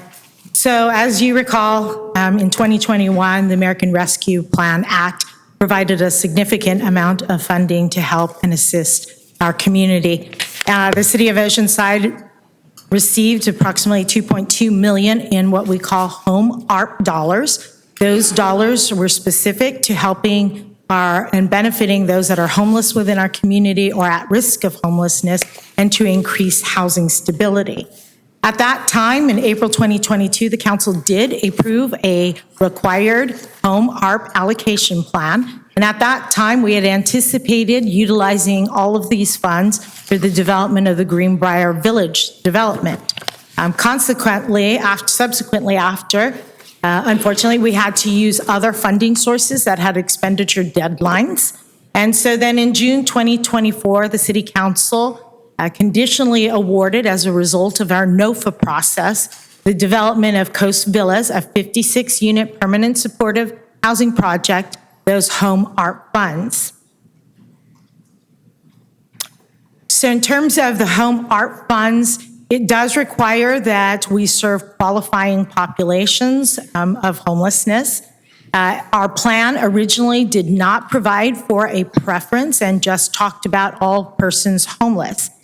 As a result of the Coast Villas project, and they were the only project that met the qualifications for home funding, they are a senior and veteran-oriented project, and so consequently, we do need to amend the home ARP allocation plan to provide for that preference for seniors and veterans. That's required by HUD, and that's the action before you this evening. It's the modification of that plan to provide for that preference. So with that, tonight is about conducting the public hearing to receive any comments regarding the establishment of the preferences for seniors and veterans among the qualifying population groups for the use of our home ARP dollars, and then for council to consider an adoption of a resolution that would allow us to submit an approved Second Amendment to that home ARP allocation plan to the U.S. Department of Housing and Urban Development for their approval, and that so we may move forward with funding for the Coast Villas development project. That concludes staff's presentation, and we're available to answer any questions. Thank you. Do we have anyone who has signed up to speak on this item? We do not. All right. This is a time for a public hearing to hear from the public on this very specific item. You did not have to have signed up. If you wish to address this item, please rise, approach the podium, and you would have up to 3 minutes to speak. I see no one rising, so I'm going to go ahead and close this part of the public hearing and go to the council. And I'm going to go ahead and move adoption. Is there a second? Second. All right. No one requesting to speak. Please vote. Motion approved, 5-0. Thank you. So we're now on item number 27. And this is the budget hearing for this evening. 27, staff recommends City Council, the Community Development Commission, and the Harbor District Board take the following actions to adopt the fiscal year 2025-26 operating and capital improvement program budgets and authorize a lump sum prepayment to CalPERS. Number 1, adopt a resolution approving the appropriation limitation as required by Article 13B of the state constitution as modified by Proposition 111 for fiscal year 2025 to 26. Number 2, adopt a resolution approving the fiscal year 2025-26 City of Oceanside operating budget. Number 3, adopt a resolution approving the fiscal year 2025-26 City of Oceanside Measure X operating budget. Number 4, adopt a resolution approving the fiscal year 2025-26 City of Oceanside Capital Improvements Program budget. Number 5, adopt a resolution approving the fiscal year 2025-26 Community Development Commission operating budget. Number 6, adopt a resolution approving the fiscal year 2025-26 Small Craft Harbor District operating budget. Number 7, adopt a resolution approving the fiscal year 2025-26 Small Craft Harbor District Capital Improvements Program budget. Number 8, approve a lump sum prepayment to CalPERS estimated at $24.74 million for the city's annual required unfunded liability contribution for both safety and miscellaneous retirement plans. Prepayment will provide an estimated $827,165 in savings, which will be directly applied to the city's CalPERS unfunded liability. I'd like to go ahead and open this public hearing and request disclosures from council members regarding constituent contacts and/or correspondence. Staff, public, through the workshop process and emails that we've been receiving in the last couple of weeks. All the same. Yes, the same. Staff, lots of email correspondence and some site visits to the proposed projects. Yeah, likewise, staff, public, workshop, visits on sites. Yeah.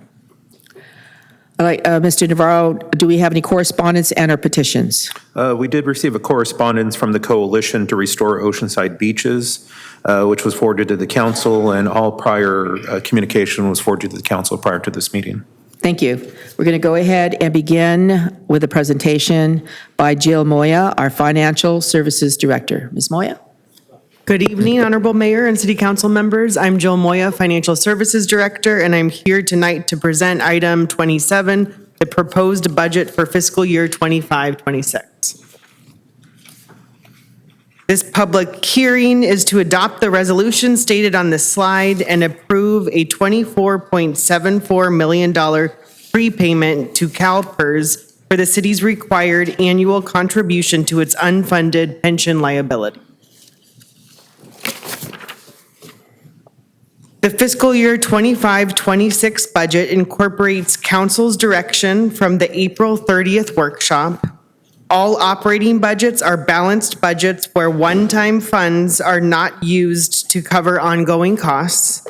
Additionally, the proposed budget meets all of our reserve obligations, such as the Healthy City and Economic Stabilization Reserves.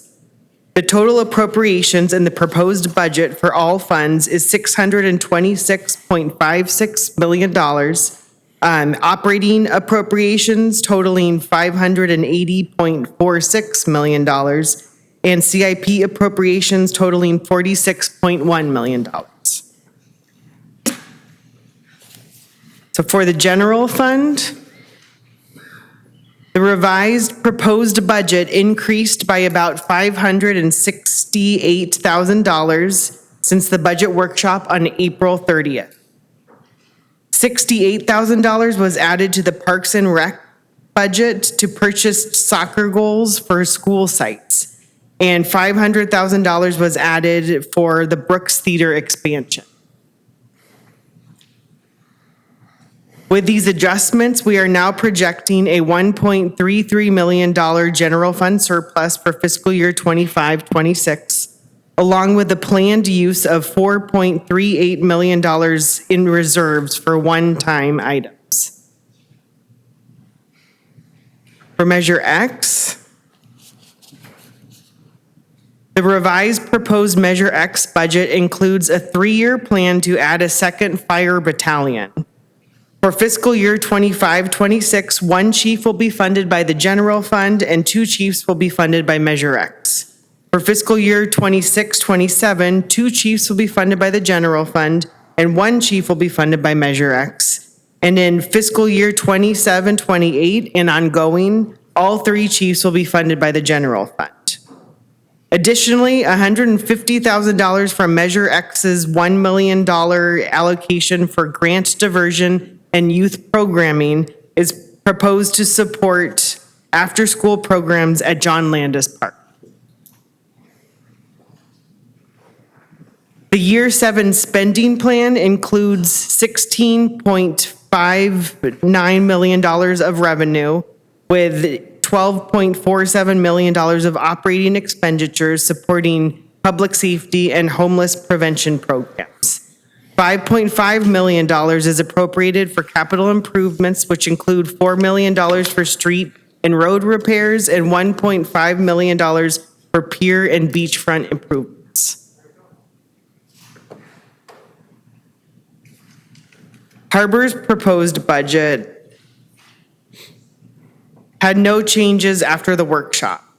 Total proposed operating budget is $10.19 million. And CIP budget is $520,000.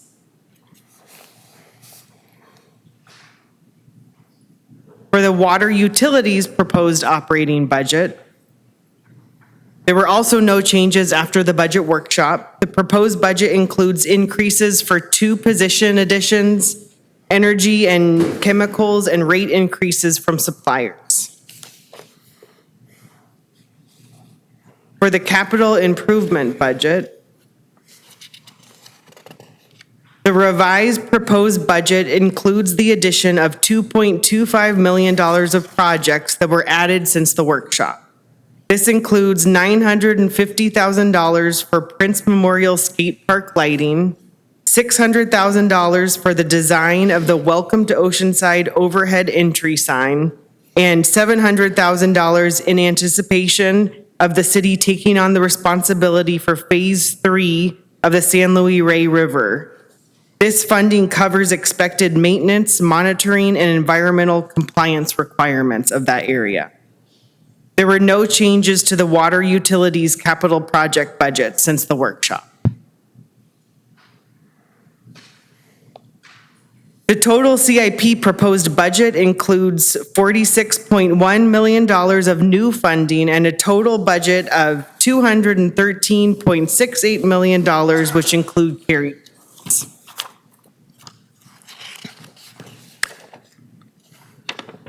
From the $3 million transfer to the General Projects Capital Project Fund, the following projects were funded. Beach restoration for $900,000 over the next 5 years. Downtown blue street light painting for $250,000. Oceanside Museum of Art elevator expansion for $500,000. Fireside Park facility study for $200,000. Sepulveda Park facility study for $125,000. Construction of John Landis lighting for $400,000, downtown placemaking study for $150,000, and $475,000 for Prince Memorial Skate Park lighting, which is half of the estimated cost. The other half came from a transfer from infrastructure reserves from the general fund.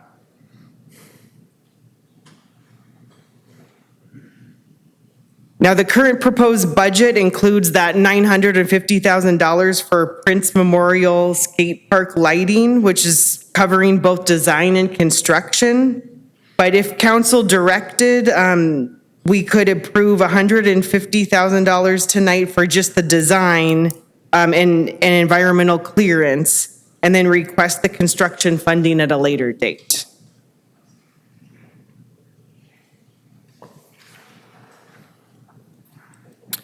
So in conclusion, staff recommends that City Council adopts the previously mentioned resolutions. I'm available for any questions you may have.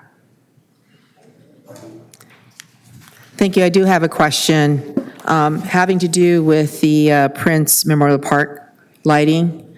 Generally, we try to find grants or other ways of paying for projects such as this, which is almost $1 million.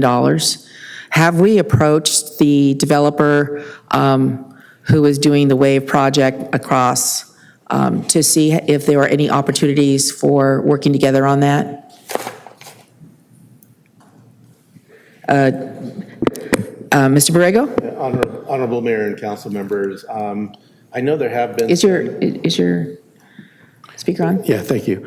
Honorable Mayor and council members, I believe there have been some preliminary conversations in the past about that very thing. I know that we have ongoing conversations with them, and I would be happy to make that request the next time we get together with them to see if they're willing to help offset the cost. Right. And we haven't had a chance to start doing like applications for grants and things of that nature. Is that correct? That's correct. Okay. So there is that other opportunity to see if we have any grant funding. Okay, great. Deputy Mayor Joyce. I just move approval of staff recommended across all the different budgets.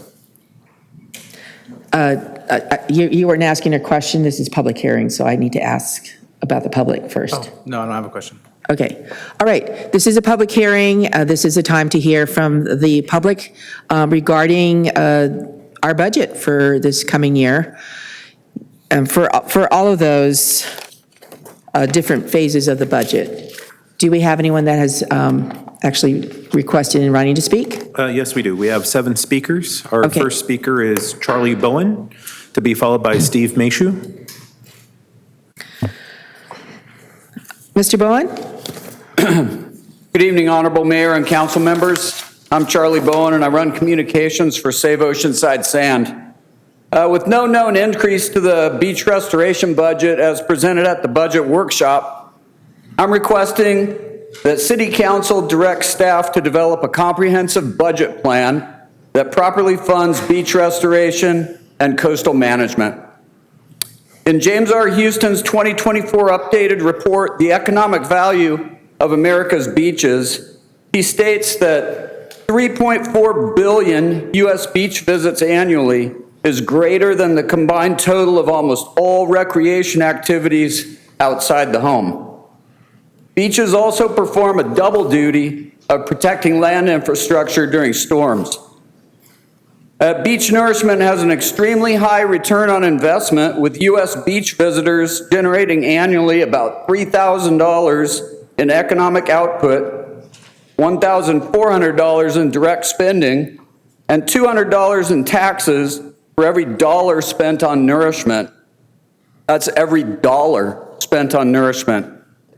In a comparison, Mr. Houston noted that national annualized beach nourishment expenditures were about 5.5% of the National Park Service budget, yet the parks returned only $12.50 and $6.40 annually in visitor-generated economic output and spending per dollar invested.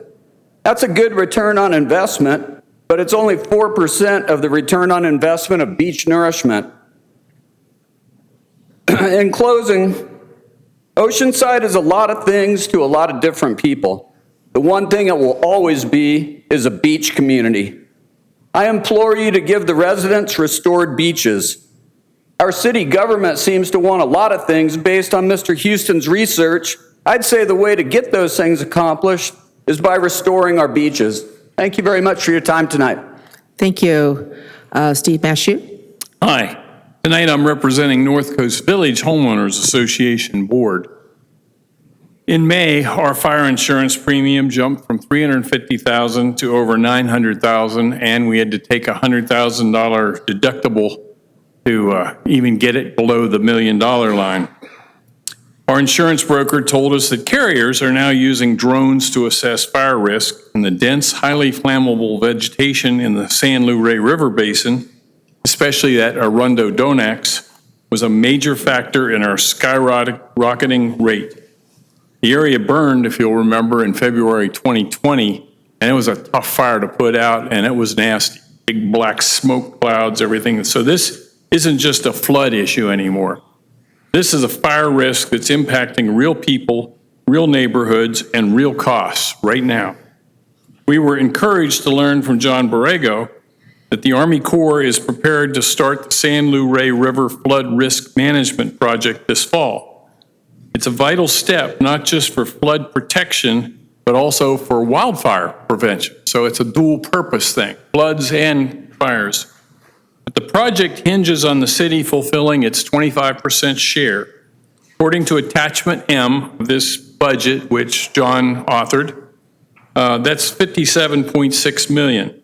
The city, according to his memo, says you've committed $20.9 million, but $36.7 million remains to be unfunded. I urge the council to prioritize the funding remainder. This is not just another line item. It's a chance to lower risks, protect property, and prevent even greater future costs. Let's not lose this opportunity.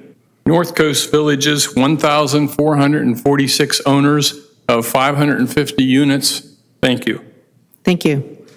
Arlene Hammerschmidt? Followed by Leanne Garms. Arlene Hammerschmidt. How about Leanne Garms? Good evening, Mayor and Council. I'm Leanne Garms, Vice President of Oceanside Theater Company, and I have John McCoy with me, the President of the Board. We are here today to thank staff for putting together these recommendations, thoughtful recommendations for the renovation campaign and for annual support for Oceanside Theater Company. This significant investment in the renovation campaign will instill confidence in the community, who ultimately will provide the remainder of the funding and bring the project to fruition. So this will allow us to move forward and keep things on track. We are shovel ready, so we're excited about that, and your investment will help us move that forward. I wanted to give a little context around the annual funding request. Like many nonprofits and especially arts organizations, we are facing economic uncertainty because of the current political and economic climate. We have had some unforeseen budget cuts. We've lost 3 state and federal grants recently, and we're facing increased production costs. Much is due to AB 5. The day after I met with you last, we were notified that the governor may cut the relief fund, PAEPF, which is to give payroll relief to organizations like ours. So we and other arts organizations are lobbying the governor's office to make sure that that doesn't happen. That would have given us about $100,000 in the first round. So the annual support that we would get from the city of Oceanside will help us weather these storms. And it feels a little bit like the pandemic situation, but like then, with your support, we will come back even stronger, and we appreciate your consideration of these options. Thank you, Leanne. And from the board perspective, John, could you identify yourself? Pardon me? For the record. John McCoy, I'm sorry, President of the OTC Board of Directors. We are echoing what Leanne has said, and our staff and all the board are so excited about going forward with all the activities we have going on there. And here is one coming up in 30 seconds.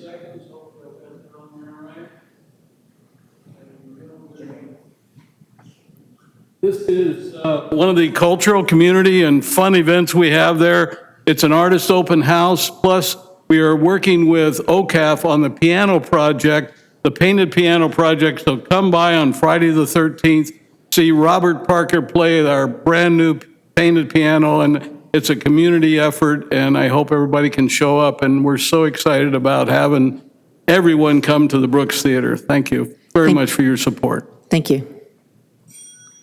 And for the record, I have a case for support if you would like to have a copy.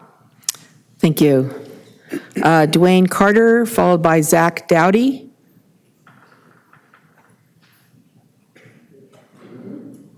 Honorable Mayor and City Council members, thank you for giving me a chance to speak on behalf of the Prince Memorial Skate Park light. I think I could speak for everyone, all the skaters in Oceanside and in North County, that's the most skated skate park in all of San Diego.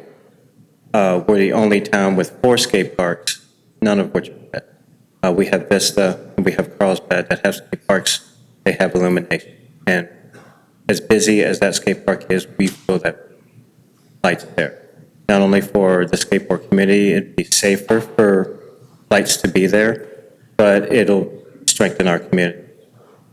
And as the person that's been doing it for 40 plus years, I feel, and I'm here to tell you that this is dear to us, and we would like. Thank you. Zach Dowdy, followed by Dolly Soto. How's it going? Yeah, I'm here basically to seek your approval for the skate park lighting as well. I use the skate park on a daily basis. I was there today. It's used all the time. It's a real known park. People travel from all over the world to skate there, and during the winter, it's practically like unusable for me because I get off work at 5 o'clock dark. So having lights would just make it so much better. I understand it is a lot of budget, but a lot of us skaters actually maintain it on a regular basis with our own money. So it'd be cool to see the city support this. That yield my time. Thank you. Dolly Soto? Yeah, mine has a different agenda for the tickets from the city that we're not able to register our cars. But let me say hello to the city council, the mayor. Thank you for this opportunity. I also wanted to say that we're not able to register our cars. We're not able to get anywhere. You know, they accumulate every week, and especially if I'm disabled, I've been sick. We also have someone that's here, but she's kind of shy because she's younger. That basically, if we don't get these tickets paid off, basically we can't drive our car to go to and from to our hospital, you know, to our visits. And when we don't have nobody as, you know, we depend on ourselves, it's kind of hard to be able to accomplish this. So I wanted to know if we could bring that up to the agenda. Thank you. This is actually on the budget, but we do have a couple of assistant city managers in the back who would be happy to talk with you outside of the chambers. Okay. So, thank you. Mr. Gossman, and you can meet him outside the chambers. Thank you very much. This is a time for the public to address the council on the budget for this coming fiscal year.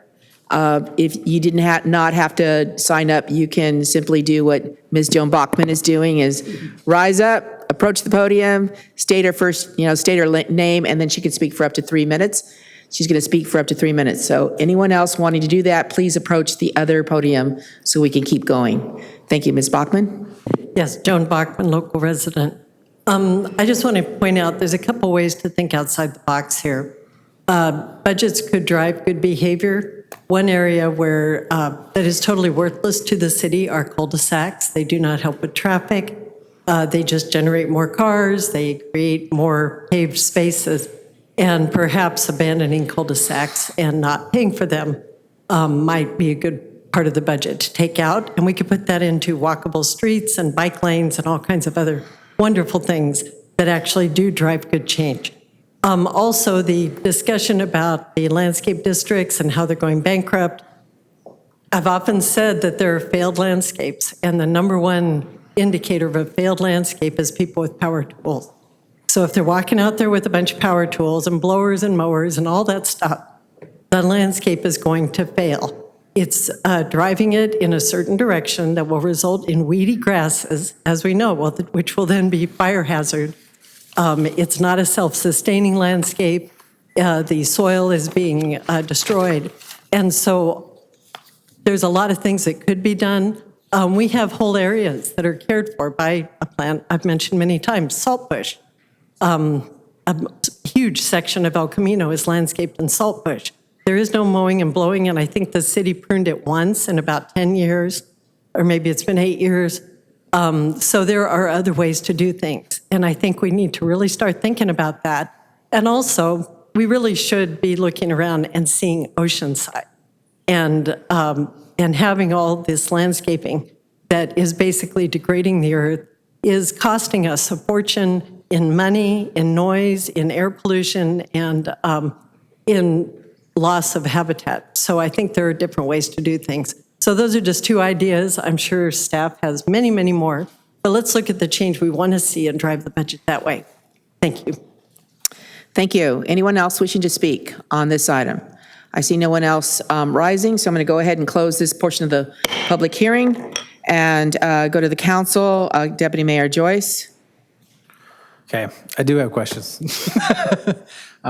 First, I'd like to ask staff for an update on what Ron Ortega looks like, because we talked about this a couple years ago when the dog park plan came back, and we went out and met with the Little League there and talked about some improvements that they've been asking for a long time to their fields, especially some of the bleachers that are deteriorating quickly. So if staff could just give a quick update on where we're at with Ron Ortega. I know we have $180,000 in our CIP budgets and kind of what we're looking at doing in the near term for them. Yes, Honorable Mayor and council members, I'd be happy to answer that question. So yes, as Deputy Mayor Joyce just pointed out, last year there was money allocated to fund some improvements at Ron Ortega. I will say admittedly, it was a little bit slow getting out of the gate on this one. Our CIP staff has actually been actively working with the Little League's Board of Directors to develop a list of priority projects, both short-term and long-term, in order to help fund future funding decisions out there. As I've communicated to some, in the effort to get things moving along more quickly out there, we're actually kind of bypassing what we would normally do, which is to study these improvements. And some of them are kind of what I would call low-hanging fruit that we could immediately start working on in terms of some of the facility upgrades out there, to really get moving on them and not have to do a study or, do anything extensive in the interest of getting it moving quickly. And so we're in discussions right now internally to get some of those things moving, also looking at additional funding sources as well. And of course, the money that we've identified thus far is clearly not enough to fund everything on the list right now. We're actively looking at other funding sources. We continue to pursue grants to see if we can get funding out there.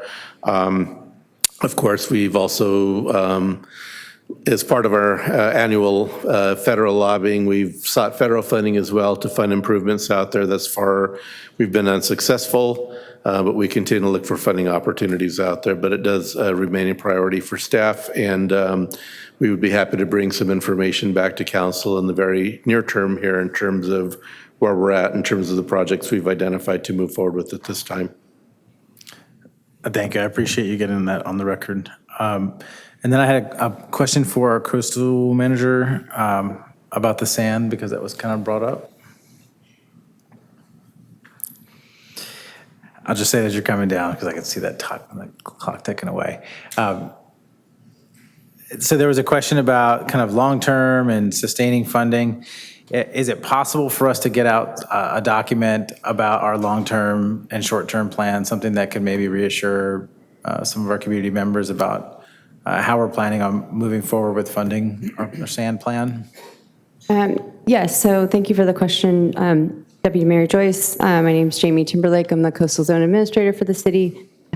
So with regard to long-term plans, we do have a new grant from the Coastal Commission that is enabling us to reignite our long-term planning documents. And that will be undertaken by the Planning Department with and myself included in on that. But what we do have is several projects that are in the pipeline for the next 5 years.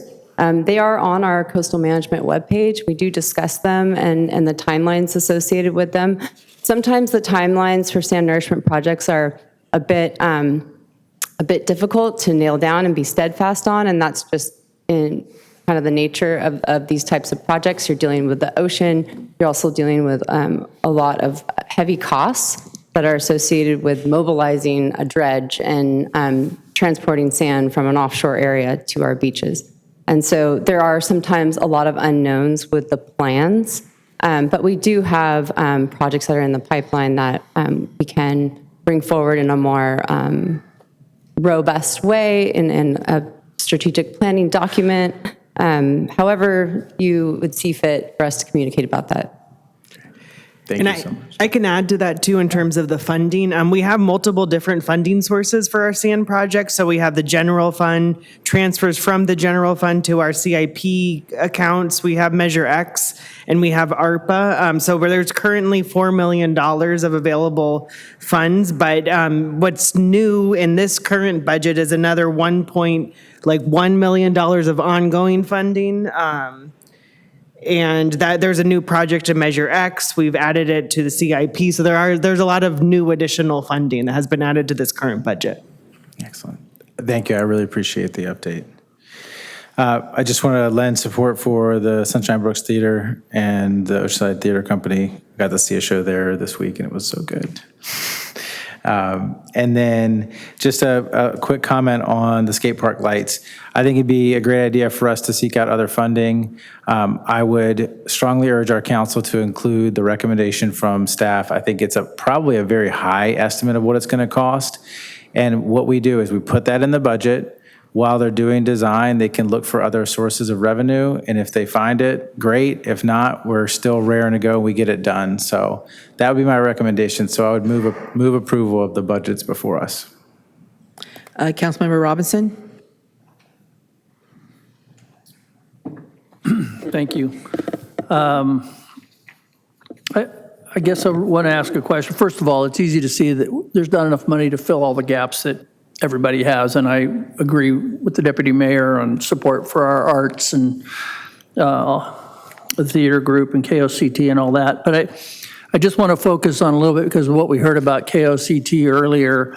If the city manager might just comment on what you really have planned as far as the negotiation for services, because it was, I think, implied that there's other things that can be done, and I think that's kind of the approach we're going to take, correct? Yeah, Honorable Mayor and Council members, just to clarify, and this was also included in some of the information in the staff report.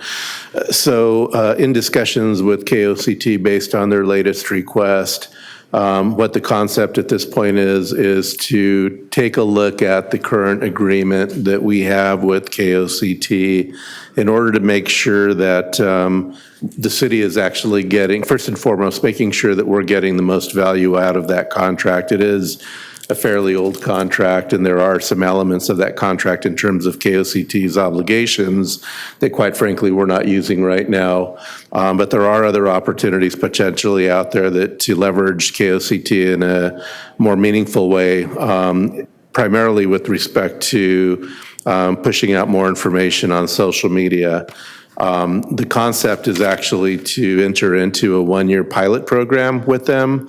As part of that process, we do intend, before we come back to you in September, to really delve into the financial picture to make sure that we have a clear understanding of the money that we're allocating towards KOCT, how it's being spent, and making sure that there's efficiencies there.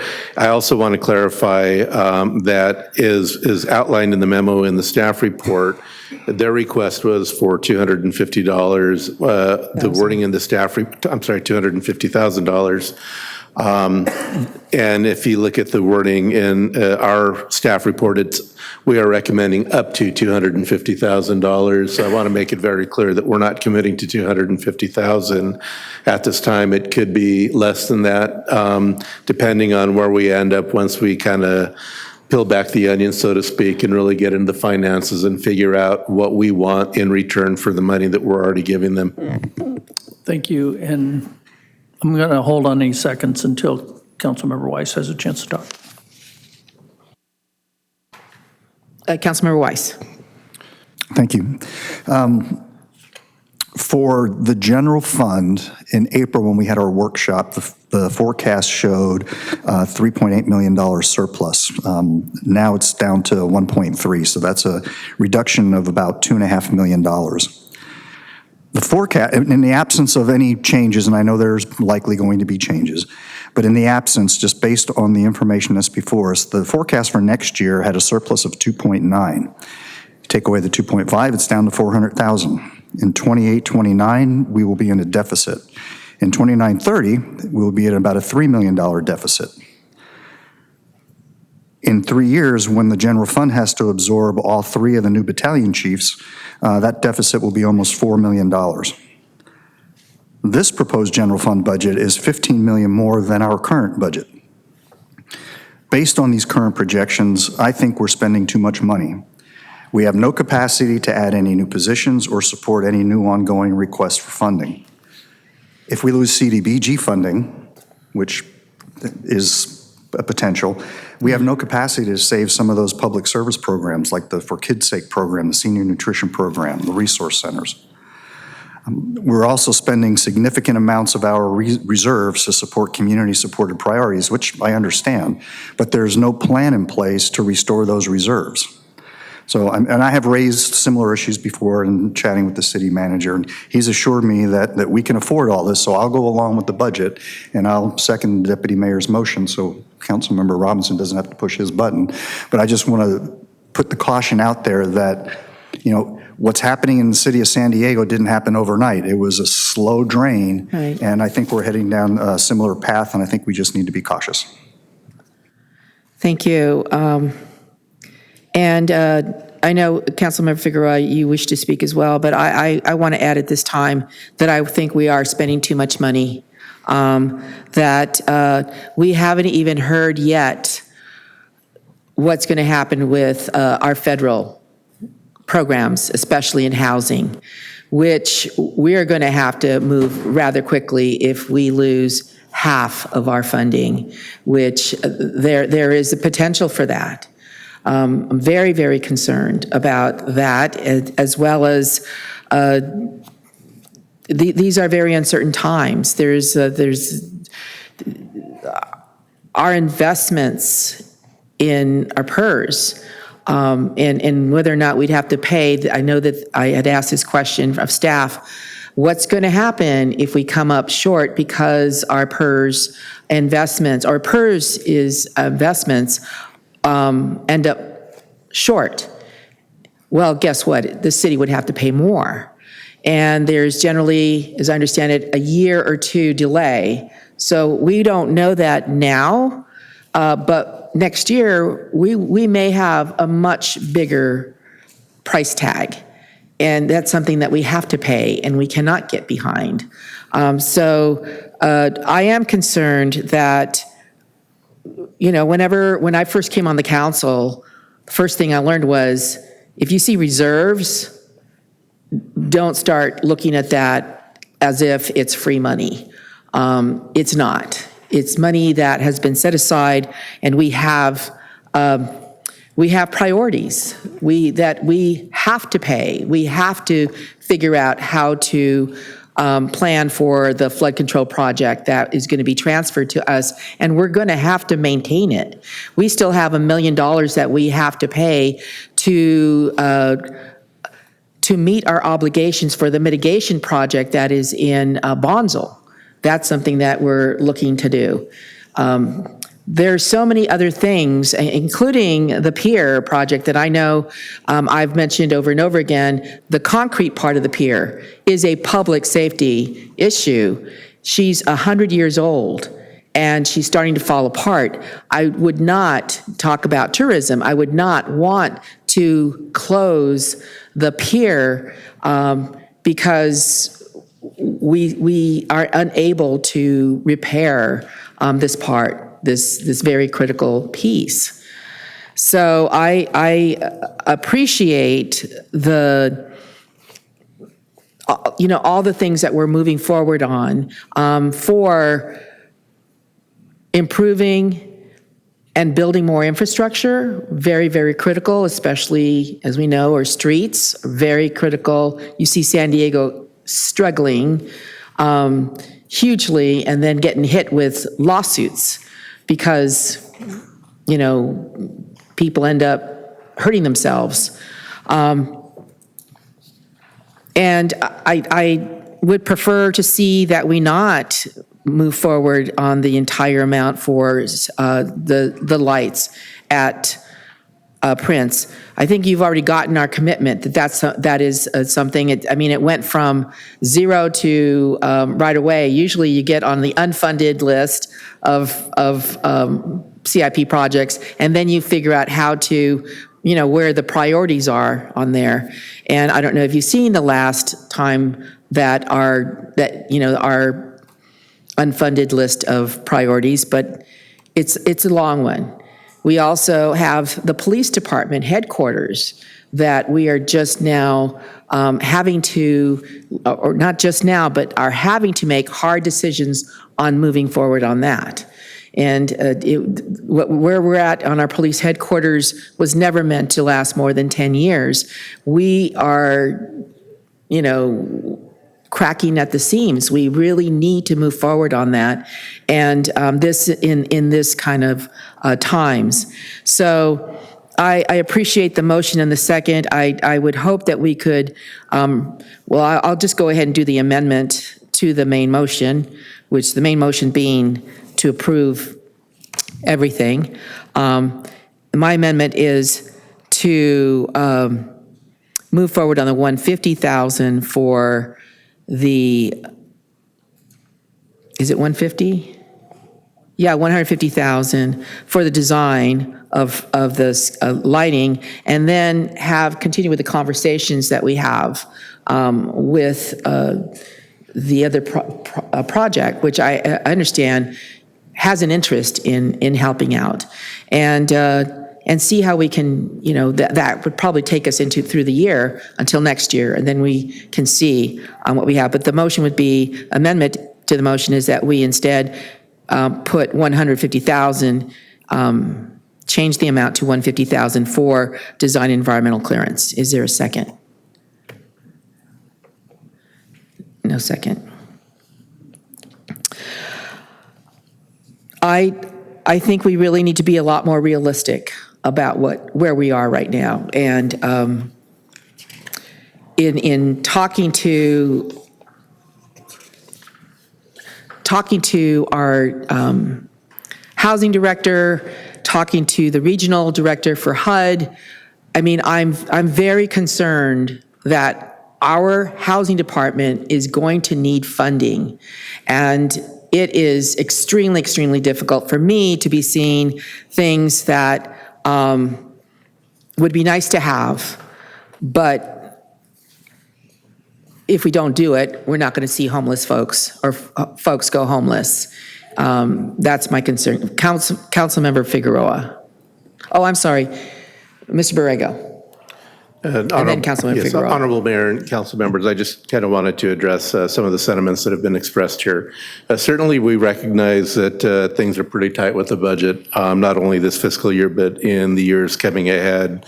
As was discussed during the budget workshop, we're very mindful also of the national picture in terms of some of the uncertainties that exist out there. In talking to our budget staff, we are very closely monitoring the situation. We're very closely monitoring our finances in terms of our revenue projections in particular, and we are certainly prepared to make recommendations to cut back on some of our maintenance and operations budgets, do things such as instituting, a harder hiring freeze, depending on what the situation looks like in the future. So we are prepared to take action, and we are closely monitoring things in the event that things do get closely. And certainly as we develop our budgets moving forward, the comments shared by council this evening certainly are not lost on us, and we will be mindful of that as we look to plan financially in the future. Thank you. And again, before I go to Councilman Figueroa, we went through a really bad time for the recession. We ended up losing 100 employees, and we cut back on and closed resource centers. And I am very concerned that if we're not more careful about how we're spending money, that it is going to get worse. And we are going to be having to make some very, very tough decisions. Councilmember Figueroa. Thank you, Mayor. I acknowledge what you are sharing with us. I know you were on council during the recession. I want to thank the council for supporting this budget. One of the things that has been very important for my district is bringing a community, a youth program back to the John Landis community. Since I've been on council, OPD has been in close communication with me regarding the John Landis community. We've had 2 shootings near the park since I've been on council that have been reported to OPD. One of them happened around 2 o'clock in the afternoon right in front of the rec center. Another one happened a couple weeks ago. We've had several arrests that have taken place with youth and young adults. During those arrests, they have recovered firearms. I've been in close communication with OPD, so I really appreciate the support for getting an after-school program, a free after-school program at the John Landis Community Center. It's very important that we engage our preventative efforts to help decrease the gang activity we've seen in that community, but also provide mobility for our teenagers and students in that specific part of the city. In regards to the comments with KOCT, I do want to add to what has already been shared and kind of just dig a little deeper. This proposed increase in funding should not be treated as non-discretionary allocation. Any additional investment must be clearly tied and restricted to the expanded services outlined in staff's recommendation, with measurable outcomes required to KOCT to ensure accountability and alignment with city's communication goals. Specifically, KOCT should be, at least I believe, KOCT should be held to performance benchmarks, including a minimum number of city projects, events covered each month, as well as consistent promotion of city-related content across social media platforms and the broadcast channel. While the city of Vista maintains a strong digital presence, Oceanside, despite being significantly larger, does not currently reflect the scale in its social media platform presence. If we are to justify an increase with the KOCT funding, it must directly contribute to enhancing our public engagement and visibility across all media channels. I think it's important as we move forward with providing this additional funding in KOCT that we have that in writing when the contract is put out in regards to what our benchmarks are and expectations will be in regards to what KOCT is going to deliver back as far as covering what the city of Oceanside is doing. And it can even be content that is put on the Oceanside website and not on KOCT's, but on the Oceanside social media platform. So I think that's just very important.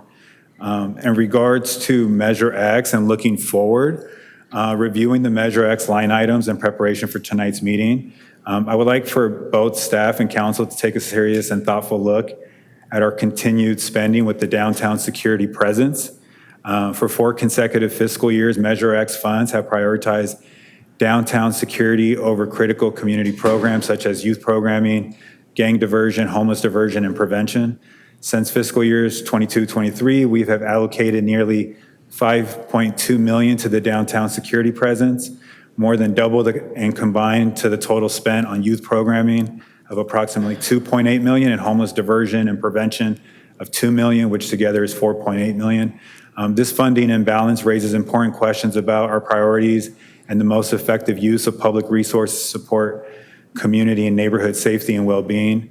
I think moving forward to the next fiscal year, I think that's something that the council should definitely take a look at and consider. Lastly, just again, future looking forward. Over the past several years, the Oceanside Police Department has faced ongoing challenges in filling vacant officer positions. As the council liaison on the Police and Fire Commission, I have the opportunity of receiving regular updates on our staffing levels. I'm pleased to report that the department is on track to fill the current vacancies during this fiscal year, which has been a challenge for many years within the department. With this progress, I just want to plant the seed for the council.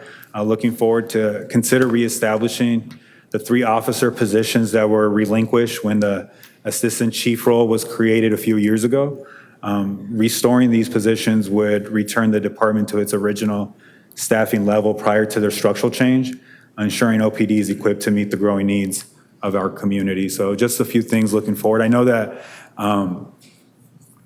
with the spending, I don't want to get us to get in a situation again where we were in 08. I was running after-school programs shortly after that and felt the impact of that. And obviously in the John Landis community, we went from 2008 not having any services and programming almost up until 2 years ago. And that community had, we felt a lot of impacts because of those budget cuts. But I just want to leave us with that and just want to thank this council for supporting this budget. Thank you. And I didn't get a chance to talk on KOCT. A lot has changed. I was on the original committee, this is before I was on the council, in terms of what we wanted to see out of our PEG funds going into. We had 3 stations at the time, initially. We lost one of the stations. We have down to 2. And honestly, it has not kept up with new technology.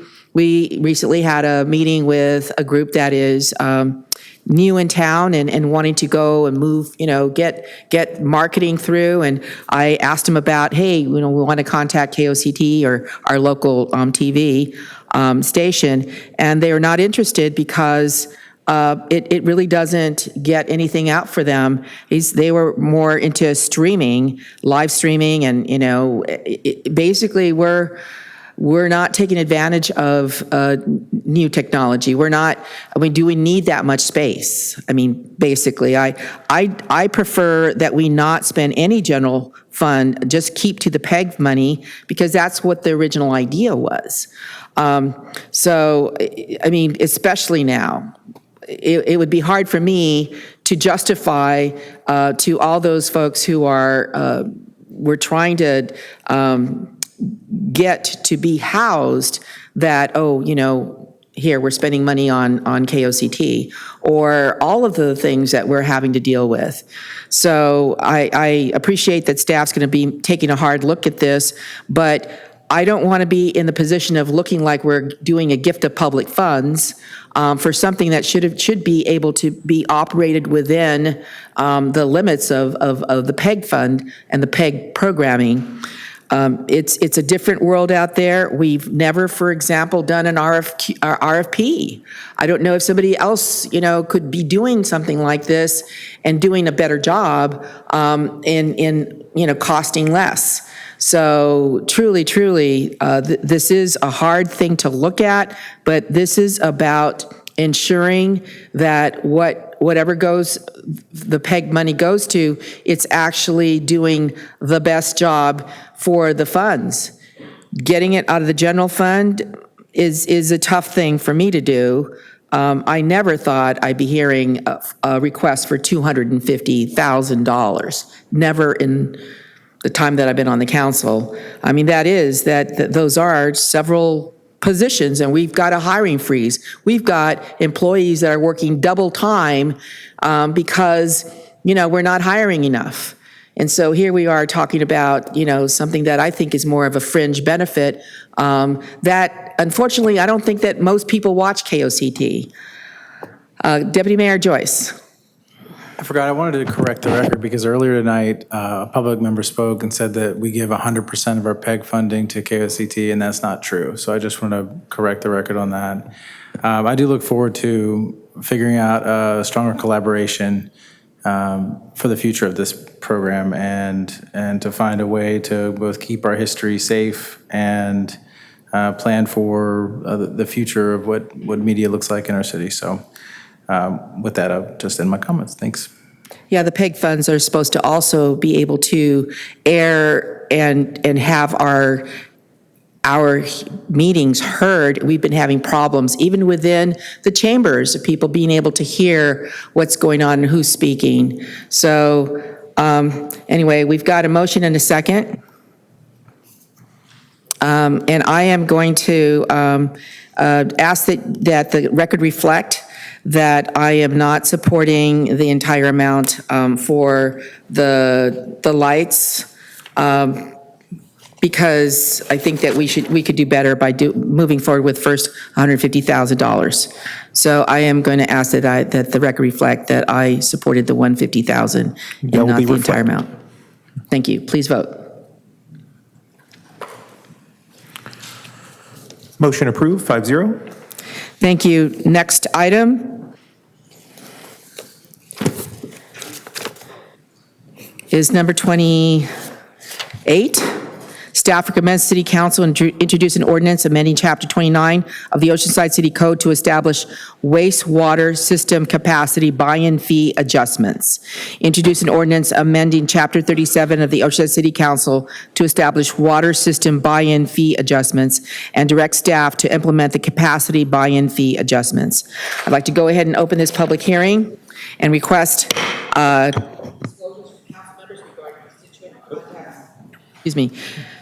and request disclosures by council members of constituent contacts and/or correspondence. Staff, and we received a letter. Staff. Staff, and I received an email. Yes, staff. All right, Mr. Navarro, have we received any correspondence and/or petitions? We haven't received any correspondence or petition on this item. Thank you. We're going to go ahead and begin with a presentation by Mr. John McKelvey, our Principal Management Analyst. Mr. McKelvey? Good evening, Honorable Mayor, council members, citizens.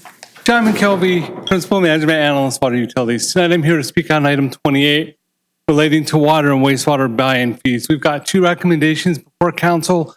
Number one, to adopt introduce an ordinance amending Chapter 29 of the City Code establishing wastewater system buy-in fee adjustments, and a commensurate measure amending Chapter 37 doing the same for water capacity fee buy-in adjustments. A little bit of background for you. Buy-in fees account for the cost of providing necessary new capacity to water and wastewater systems for new customers, not existing customers, but new customers. That's an important point to remember. The fees were last updated in 2015, so 10 years ago. The department employed Carollo engineers. Mr. Bugby from Carollo is here tonight to help us answer any questions. They conducted a fee study to comply with the government code. We posted that fee study on the city's website. The allocation process used to simplify government code section 66013 says we can't adopt a fee that exceeds the cost of providing the service. And so that's the mantra we followed in recommending these new fees. The new fees that we are recommending tonight will still place Oceanside in the middle of the range for San Diego County. Another important point, we're not the lowest, we're not the highest. So what are the fees? We are recommending, and I know these are huge numbers, but keep in mind it's been 10 years. A 25.73% increase in proposed wastewater capacity fees and a 23.53% increase in water capacity fees. And so what does that mean to the average new single-family resident? It's about an increase of $4,011 over what they're paying today. And these fees help us fund expansion in the capacity to allow us to have the growth that we benefit from in the city. So that's an important point to remember. The fiscal impact of these changes, we estimate that If we adopt the new wastewater fees, we'll gain an additional $350,000 annually for approximately $1.7 million a year in fees collected. On the water side, we're estimating an additional $370,000 annually for water. That's for a total of about $1.96 million annually. And we are recommending, so that we don't have to come back to you every few years and come with big increases, that we index future adjustments starting July 1, 2026 to the Engineering News Record Construction Cost Index, and that's in the ordinance. So, to recap, our recommendation is introduce an ordinance amending Chapter 29 of the City Code to establishing wastewater system capacity buy-in fee adjustments, and introduction of an ordinance amending Chapter 37 of the City Code, establishing water system capacity buy-in fee adjustments. And with that, my presentation is complete. Mr. Gossman, myself, and Ms. Ueda will be available for questions, as will the aforementioned Mr. Bugby. Thank you. Thank you, Mr. McKelvey. Do we have any requests to speak from the public at this point? We do not have any speakers, but I do need to make a correction for the record. Yes. Although we didn't receive any correspondence within the past week on this item, back in April 21st of this year, we did receive correspondence from Kaylin Frank on behalf of the Building Industry Association of San Diego on this item. Thank you. This is a time for the council to hear input from the public regarding this item, item number 28. And this has to do with basically making adjustments to the fee schedule, which hasn't been done in 10 years, and basically is causing some, for the city to basically be spending money to support this. So is there any request to speak? Please, if you do, please approach the podium, state your name, and you have up to 3 minutes. I see no one rising. I'm going to go ahead and close this portion of the public hearing, and I'm going to go ahead and move that we introduce the ordinance.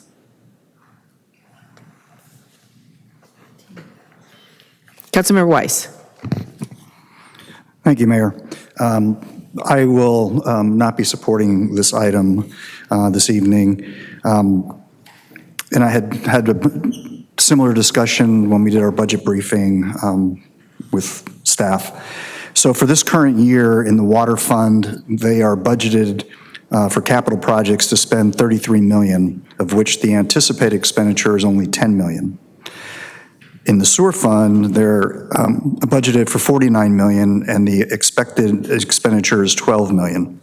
And I understand buy-in fees, but trail with me here for just a minute. When we put in the budget certain levels of expenditures, and I understand projects take time to get out to under construction, but within the fund themselves, they are generating a significant amount of revenue from not spending all the money that they've been budgeted to spend.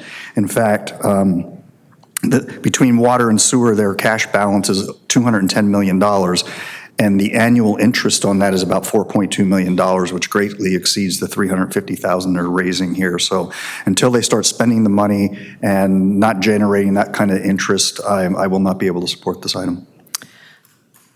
Did staff wish to speak on this? Yeah. Thank you, Mayor Sanchez, council members, Mabel Ueda, Water Engineering Manager. Thank you, Councilmember Weiss, for your comments. That is a very good point. We do have a number of water projects to increase our local water supply. There have been some design challenges as well as funding challenges. As you know, some of the federal executive orders did impact a lot of our funding and approval process from the environmental standpoint, as well as processing of completion of those funding mechanisms. And that is on both the water as well as the sewer. Once we go into construction, the spending is going to be significantly higher than where we are right now in design. So for construction on the sewer side, we have 4 major project components, actually several others that are over $2 $200 million once it goes into construction. So same thing with the water. We're anticipating once that goes to construction, the construction costs will be pretty significant. So, but it is understandable, your position.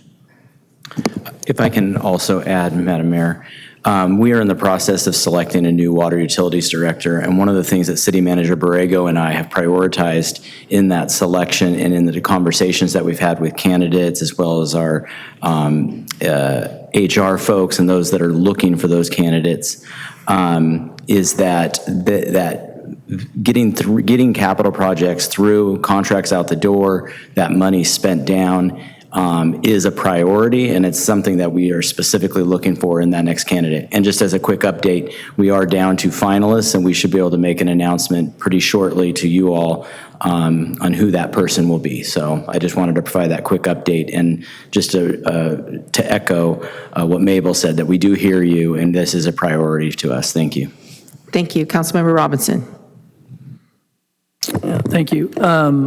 And I'll obviously defer to Councilmember Weiss's understanding of the numbers and his data. Just curious, is there any way of, instead of doing this, these are huge jumps, and I think we agree 25% is pretty high, and I get the 10-year thing. Is there any way of graduating these increases so it's not all right now that we look and see? Does that make sense? I hear the question. I would say that it would be very difficult to do a graduated on something like this that's not being paid for by like every taxpayer. This is being paid for by new projects that are coming in the door. So it's not like the steady monthly flow. But I'd also add to that I forget the terminology because I'm not a housing expert, but the people that applied for affordable housing waivers will be grandfathered in and already locked into those rates. So this won't impact those folks. This will only impact new projects coming in. So I don't know if that helps, but that's staff's rationale for not doing a graduated increase. Well, it'll probably slow down the building, but okay, thanks. Is there a second? Motion's to introduce the ordinance. I'll second. All right. There's a motion and a second. Please introduce the ordinance. Please title the ordinance. Thank you, Mayor. And we can take a single vote on the two of these. So we're going to first read an introduction of an ordinance of the City of Oceanside amending Oceanside City Code Chapter 29, Section 29.11.1 regarding wastewater system buy-in fee increases, as well as an ordinance of the City of Oceanside amending Oceanside City Code Chapter 37, Section 37.56.1 to establish water system buy-in fees. Thank you. Did you want to speak before the vote? Deputy Mayor Joyce. I appreciate the comments from my council colleagues. Tonight I'm going to vote yes because I think staff has weighed this very seriously. In between now and the adoption, I am going to ask a lot more questions to try and better understand some of what Councilmember Weiss has brought forward. And I do have concerns about increasing the cost of development, which eventually does get passed on to those who are trying to get into homes. So I will be voting yes tonight, but seeking more information in between. So thank you. Thank you. Please vote.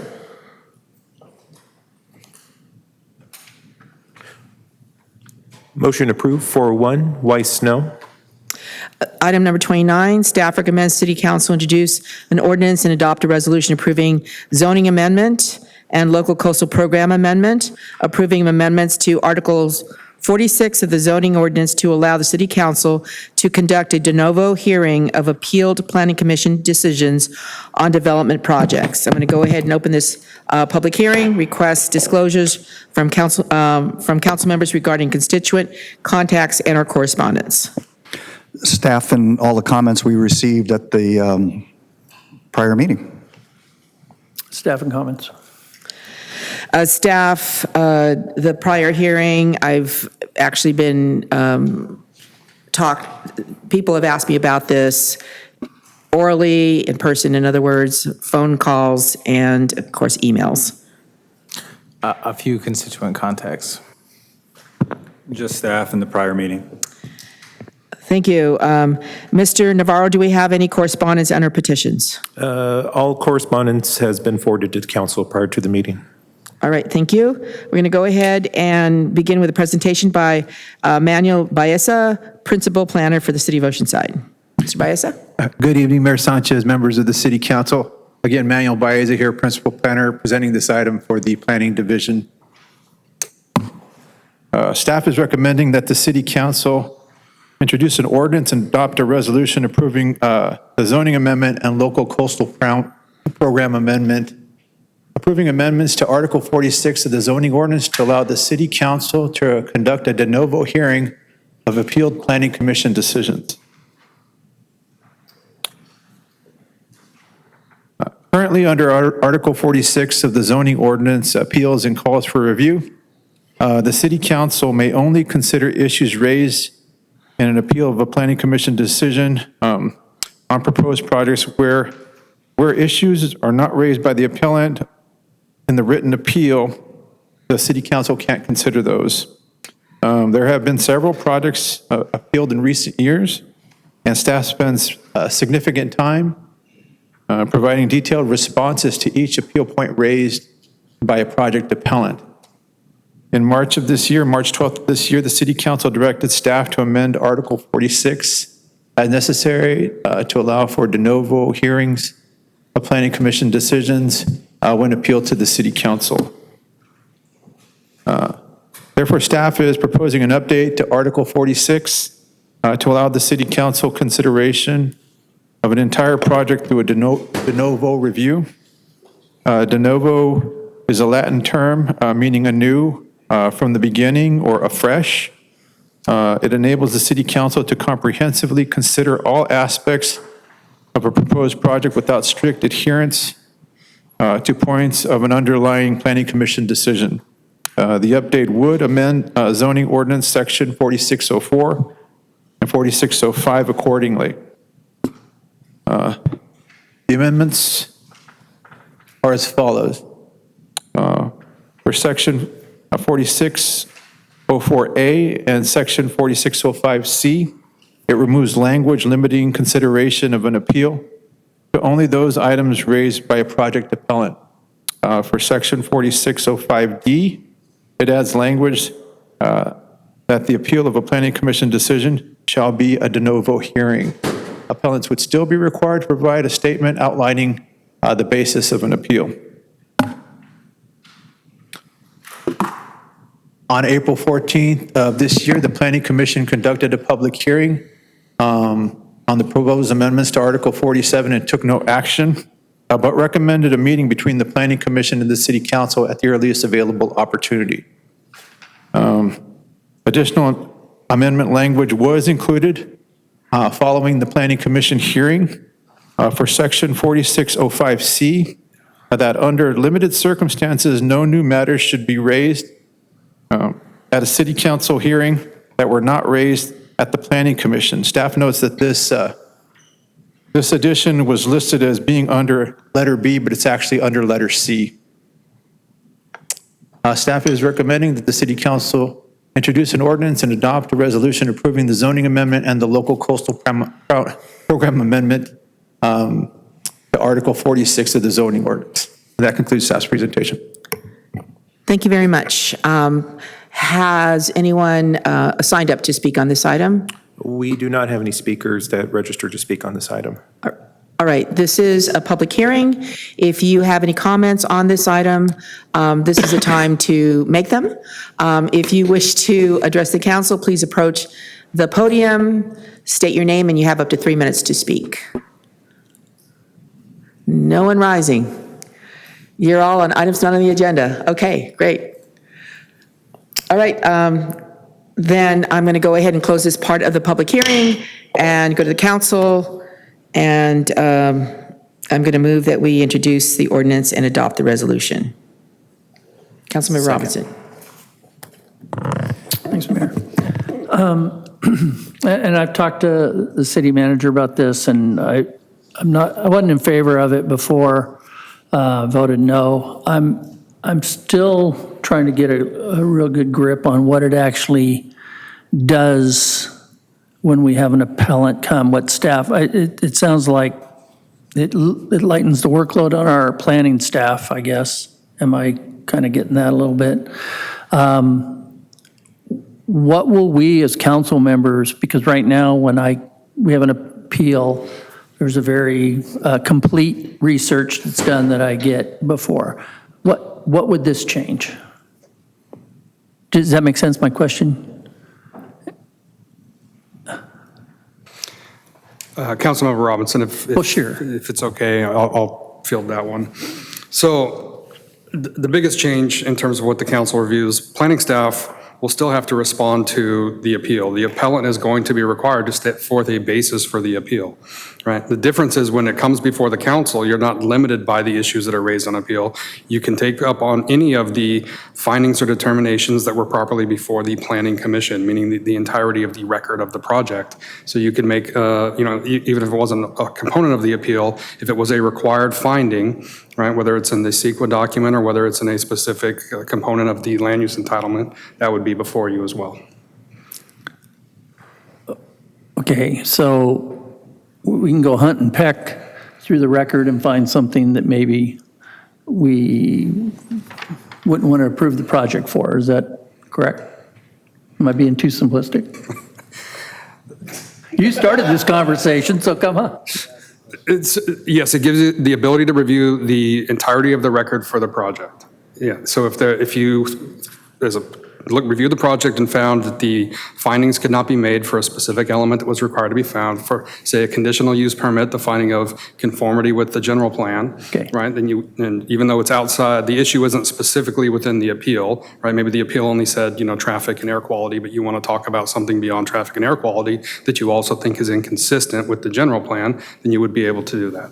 But that inconsistency then staff would be required to reply to our questions and come up with answers from the dais, basically, at the time. Yes. So it may not be as exacting as we get now when they... That's a fair point. Thanks. If I may, Honorable Mayor, council members, staff kind of looks at it as the fact that we are already preparing a very thorough and comprehensive staff report for Planning Commission. So essentially what we're bringing forth to the City Council is a variation of that, and also taking into mind what issues were raised during the Planning Commission meeting itself. For example, the last Eddie Jones warehouse appeal, there were 18 appeal points. Staff spent an exorbitant amount of hours on multiple disciplines to answer technical questions, and it turned into a 30-page staff report beyond what was already done for the Planning Commission. So we look at this as a way for not only staff to be more thorough in their staff report to cover all bases, but also be more prepared for City Council meetings. But it can also be a time saver as well. That's the answer I needed. Thanks. Deputy Mayor Joyce. I just go on the record again to say I support this, and I also appreciate our planning commissioners who put in a ton of time and effort on the work that they do. They really do take it seriously. When you go to the meetings, they are deliberate and collaborative, so I appreciate them, and I second the motion. Thank you. There's a motion and a second. Please vote. Oh, please title. Let's see. Do we have it? Yes, thank you. Please title the ordinance. This is the introduction and first read of an ordinance of the City Council of the City of Oceanside, amending Article 46 of the Comprehensive Zoning Ordinance to establish revision that will allow the City Council to conduct a de novo hearing of Planning Commission decisions that are being appealed. Thank you. Please vote.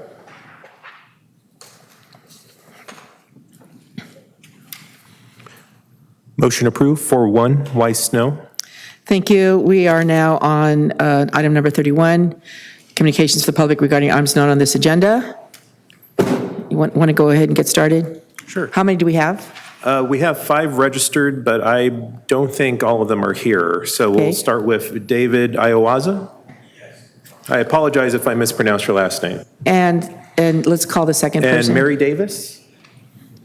And then is Wayne Godinay here, or Arlene Hammerschmidt, or Michael Richardson? Okay, Whatever. Yep. go ahead. My name is David Loiza, and I'm here to ask for the city officials' help and public citizens, their help community for to enforce the law on trespassing for a man who I'm charging with being a serial killer for multiple murders in the riverbed, San Luis Riverbed. And I filed already the paperwork and everything, and it has to do with multiple murders and negligence, homicides, psychological, spiritual warfare.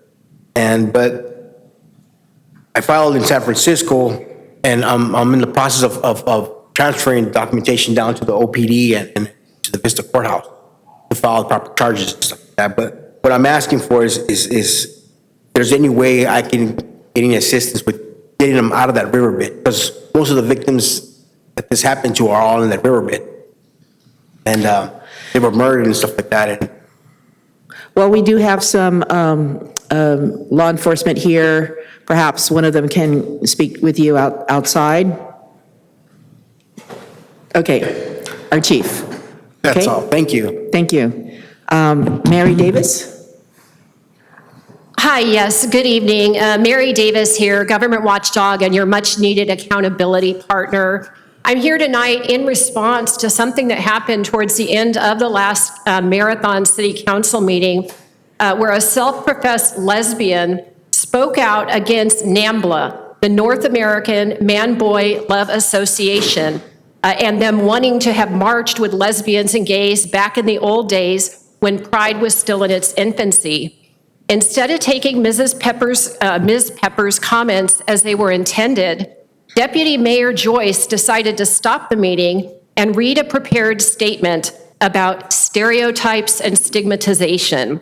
While there may be valid places to take a stand against stereotypes, doing so in defense of NAMBLA was not the time to do it, nor was it a hill to die on, Mr. Joyce.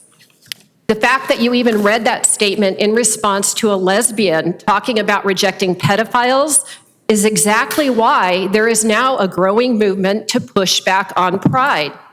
What started out 4 decades ago as a noble goal for equal rights, for housing, employment, family court, all righteous things, has gone rogue to the point that an elected official now actually publicly reprimanded a lesbian for drawing a line at the inclusion of pedophiles. I'm here to tell you tonight, Mr. Joyce, enough. If you deride a lesbian for protecting children and rejecting adult male access to them, lesbians aren't the problem, you are. And if any group wants to berate lesbians for not wanting to date dolled up men with still intact penises, again, the lesbians aren't the problem. If you want to see the pushback on Pride retreat, stop the sexualized incursion on the rest of us. We don't need to know about anyone's kinks and habits and fetishes.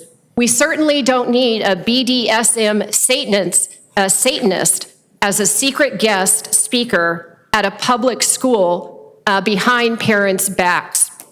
Lastly, and most loudly, stop the predation on children. Take the drag shows to convalescent homes and prisons and leave our kids the hell alone. Thank you. Okay, so we are then done with the items not on the agenda comments. All right, general council member comments? Anyone wishing to? Councilmember Figueroa.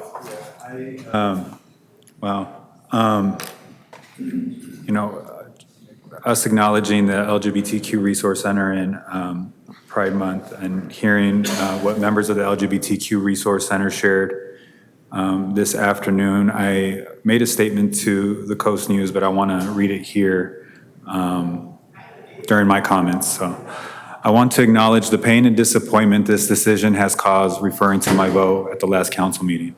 For For members of the LGBTQ community, I know that symbols matter deeply, and I don't take lightly how this vote may have caused hurt to many members of the community. When I initially supported the resolution for raising the flag, I did so with a sincere desire to be inclusive and affirm dignity of every person in Oceanside. During those 2 weeks between May 7th and May 21st, I was very intentional about taking the time to listen to a wide range of voices throughout our city. My vote changed, not out of disregard or disrespect, but out of a growing conviction and understanding that I believe government spaces in Oceanside should remain neutral. As a council member, I want to ensure that Oceanside City Hall remains neutral and a place that represents every community member equally from all backgrounds, cultures, and beliefs. This was not an easy decision. I understand that to some it may feel like a reversal or even a betrayal. However, my vote sincerely comes from a desire to lead with integrity, understanding, and care for the whole of our diverse community. I remain committed to working toward an Oceanside where all people feel safe, seen, heard, and treated with dignity. I'm always open to conversation and believe that respectful dialogue, even in disagreement, can lead to greater understanding and unity within Oceanside. That's all. Thank you. Thank you, Councilmember Robinson. Real quick, just because we've been going so late the last couple of council meetings, I just want to talk about a couple things that I've been to, going back to early May. But I think we did talk about the senior scam stopper event that was held at the senior center. It was very, very impactful, and we had, I think, close to 300 folks in the room. The room was pretty full. Attended 2 or 3 different Cal Cities, San Diego County Division meetings since then. Also participated in a Cal Cities virtual roundtable for a new group they're trying to get started within Cal Cities, veterans and military members and supporters. So I'm going to continue to work with that group and see if we can't make it a formal group within Cal Cities. Attended the Visit Oceanside Annual Tourism Summit and the 12th Annual North County Economic Summit. And I was really happy to be able to go to, since this was in this period, go to the Library and Cultural Arts Department Volunteer Barbecue and thank all the volunteers that help keep our library so, first of all, relevant and a beautiful facility and keep the people served. They do an amazing job, and I think it's probably the largest group of volunteers in the city for any one thing, and they really do deserve a lot of recognition. And then finally, I went to a Veterans Writing Group, San Diego County book launch at Veteran Center North County, Advance, and this group, individuals, some of them that have written this latest book were World War II veterans, and some are no longer with us, but their stories exist in these books that this group writes. So if you're interested in what our local military members here, retired and active duty, have done for us, I would encourage you to look up the Veterans Writing Group of San Diego County. And there's 5 books now, I think, out they've put, and I'm just starting on one of them, and it's pretty impressive. So thank you very much. Deputy Mayor Joyce. I won't go through everything, but there were some really interesting meetings. The Sandag Borders Committee continues to be very interesting, looking at our northern border and how we can connect our communities that are commuting across the 15. And I actually coincidentally got some emails from folks that live in our city that commute out for their jobs. And so trying to connect them with that system that's being worked on. We also participated in a tour of the Santa Onofre nuclear generating station, and it was fascinating. I had never, set foot on the grounds there and really got a much clearer understanding of the way that our nuclear waste is being stored, and that the facility that we're all very familiar with driving down the 5 is coming down within the next couple of years. And so as we're moving forward and looking on where the future of the storage of that waste could potentially be, it's really important, if you want to learn more about it, that you can go and schedule public tours. They do public tours twice a month, and they'll take you down and show you around and get you a better understanding of it. So I think it's a really good opportunity for folks in our community to take. I also attended the Crown Heights mural meeting, which is coming along really nicely. The artists met with young people from the neighborhood, so we had kids throwing out the things that are important to them about their neighborhood and what they see about the strength of their community character and how that can be reflected on the walls that are on the back side of our Oceanside High School. So that project is moving along. It's really exciting. Stopped into the age-friendly action planning meeting, which I think is the last one. So they're going to be bringing back a plan to us soon to consider about how we can make our city more age-friendly to those that are in their silver years. And those are my officials. I also attended on Monday a meeting with some San Diego leaders calling for accountability after an incident that happened last Friday. When I showed up and raided a popular restaurant in the evening in San Diego. They handcuffed every single worker in the building, no matter what their legal status was. And by all accounts, it was really traumatic from the folks that were there. I just want to be clear that this is not about law and order. It's a show of force. It's an intimidation. The night ended with flashbangs and smoke grenades on people just trying to figure out what was happening in their community. It is an attack on all of our freedoms, and the use of the masked, unidentifiable agents to haphazardly round up community members working at local restaurants is a dangerous precedent.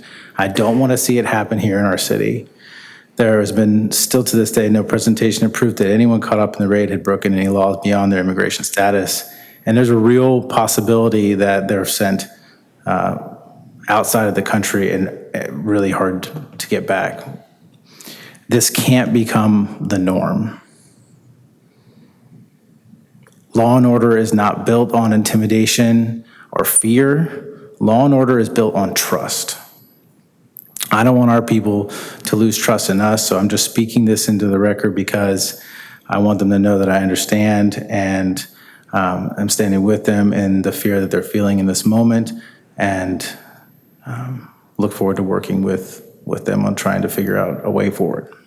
So thank you. Councilmember Robinson? I'm sorry, Mayor, one more. Just based on what the deputy mayor said, and this is, I think, the third, at least third, maybe fourth council meeting we've had where, and I respect your right to speak, sir, but you have made a lot of dialogue about national politics, about things that it's an opinion. And if we want to sit up here and have debate about from the national politics side, we can do that. I don't think it's appropriate. I don't think that that's necessarily what the public expects of us up here. They expect us to deal with the city business, and there's a lot of platforms to have your disagreements with the current government and what goes on. And when you and others talk about law enforcement and their activities, you don't know why they do it. You just see it. You don't know what they found. You don't understand, maybe you don't understand why those agents have their faces covered. You don't understand why they use the tactics they do. And to imply that they're improper or that they've done something criminally or wrong, not criminally, but wrong, I don't know that it benefits us to have that dialogue up here. So, but you're entitled to say it, but you may get some pushback. Thank you. All right, I had an entire list of things that I've done in the last couple of times that we weren't able to report, and I left it at home. So I will basically talk about a couple of things. One, as to Sandag, there was a budget hearing that was held, and the budget was passed, but with basically an understanding that it's a starting point. We have a new executive director who is taking in all the conversations, all the concerns that each of us have on the Sandag board, including for Oceanside, for example. While we have had several regional projects approved and money set aside, because the city of Oceanside is the last city to be getting done in terms of the project. Money dries up or ends up not covering our projects. And even though that project was approved in terms of a regional project and other cities got the benefits, City of Oceanside still waiting for the money. And so there is going to be, and let me just mention a couple of those, the HOV lanes through Oceanside. It's a high priority for staff and for the City of Oceanside. Also the Coastal Rail Trail, which we've been waiting for that to happen, and especially as a safe route to school, and in memory of a kid that passed away riding his bike, when we could have a safer way for kids to get to school. And also the Inland Rail Trail, now we're also behind on that. So what the new executive director for Sandag is proposing is that instead of parking funds for, could be 10 years, that we start looking at ways of using those funds to cover the projects that we have, that, for example, like the ones in Oceanside, but there are others. And we're trying to basically work with other cities in North County and East County too. Almost all of the funds seem to go, all the projects seem to go to San Diego, Chula Vista. Nothing really seems to happen north of the 8, right? And so, and I understand it's because of, that's where a large chunk of the population is for the county. However, we're talking about equity. This is a point that I've been bringing up over and over again, and that if we get further and further behind, all of the requirements that Sandag needs to meet, including clean air, we're not going to be able to meet them. So I think that we are really moving in the right direction in terms of Sandag. The idea of looking at where funds are parked and unparking them, so to speak, to be able to use them to finish especially our projects. Also, last night, the state Senate the floor voted and ended up approving SB 79, which is a horrendous law by Senator Wiener. Horrible. It would allow densities and up to 7 stories if it's along a major stop. Which means this could start happening within our residential communities, our neighborhoods. So there is a big effort right now, even at Sandag, at next week's executive meeting. There's going to be discussion about Sandag taking a position against. That would be historic. Certainly the League of California Cities is taking a position against, and we are actually talking about going to Sacramento if we have to ensure that we get a no vote. Right now, what has happened is it's gone back to the Assembly.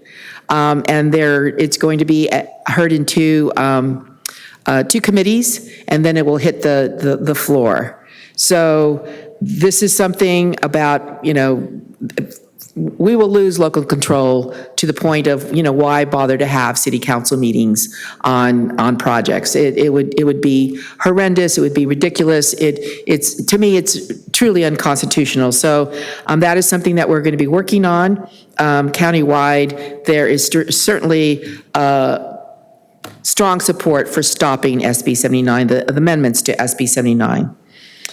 And tomorrow night, on a happier note, San Diego Housing Federation is hosting its Ruby Awards, and our housing director, Leilani Hines, is going to be recognized for a lifetime of work in her field of expertise of housing, affordable housing, working with homeless, working with mobile home parks, the entire thing. So she's going to be recognized. We also have on the program, we were City of Oceanside's project, Greenbrier, was nominated for a Ruby Award. So a few of us are going over to support Leilani Hines and also support the project, the Greenbrier project, and we're hoping we bring home some Ruby Awards.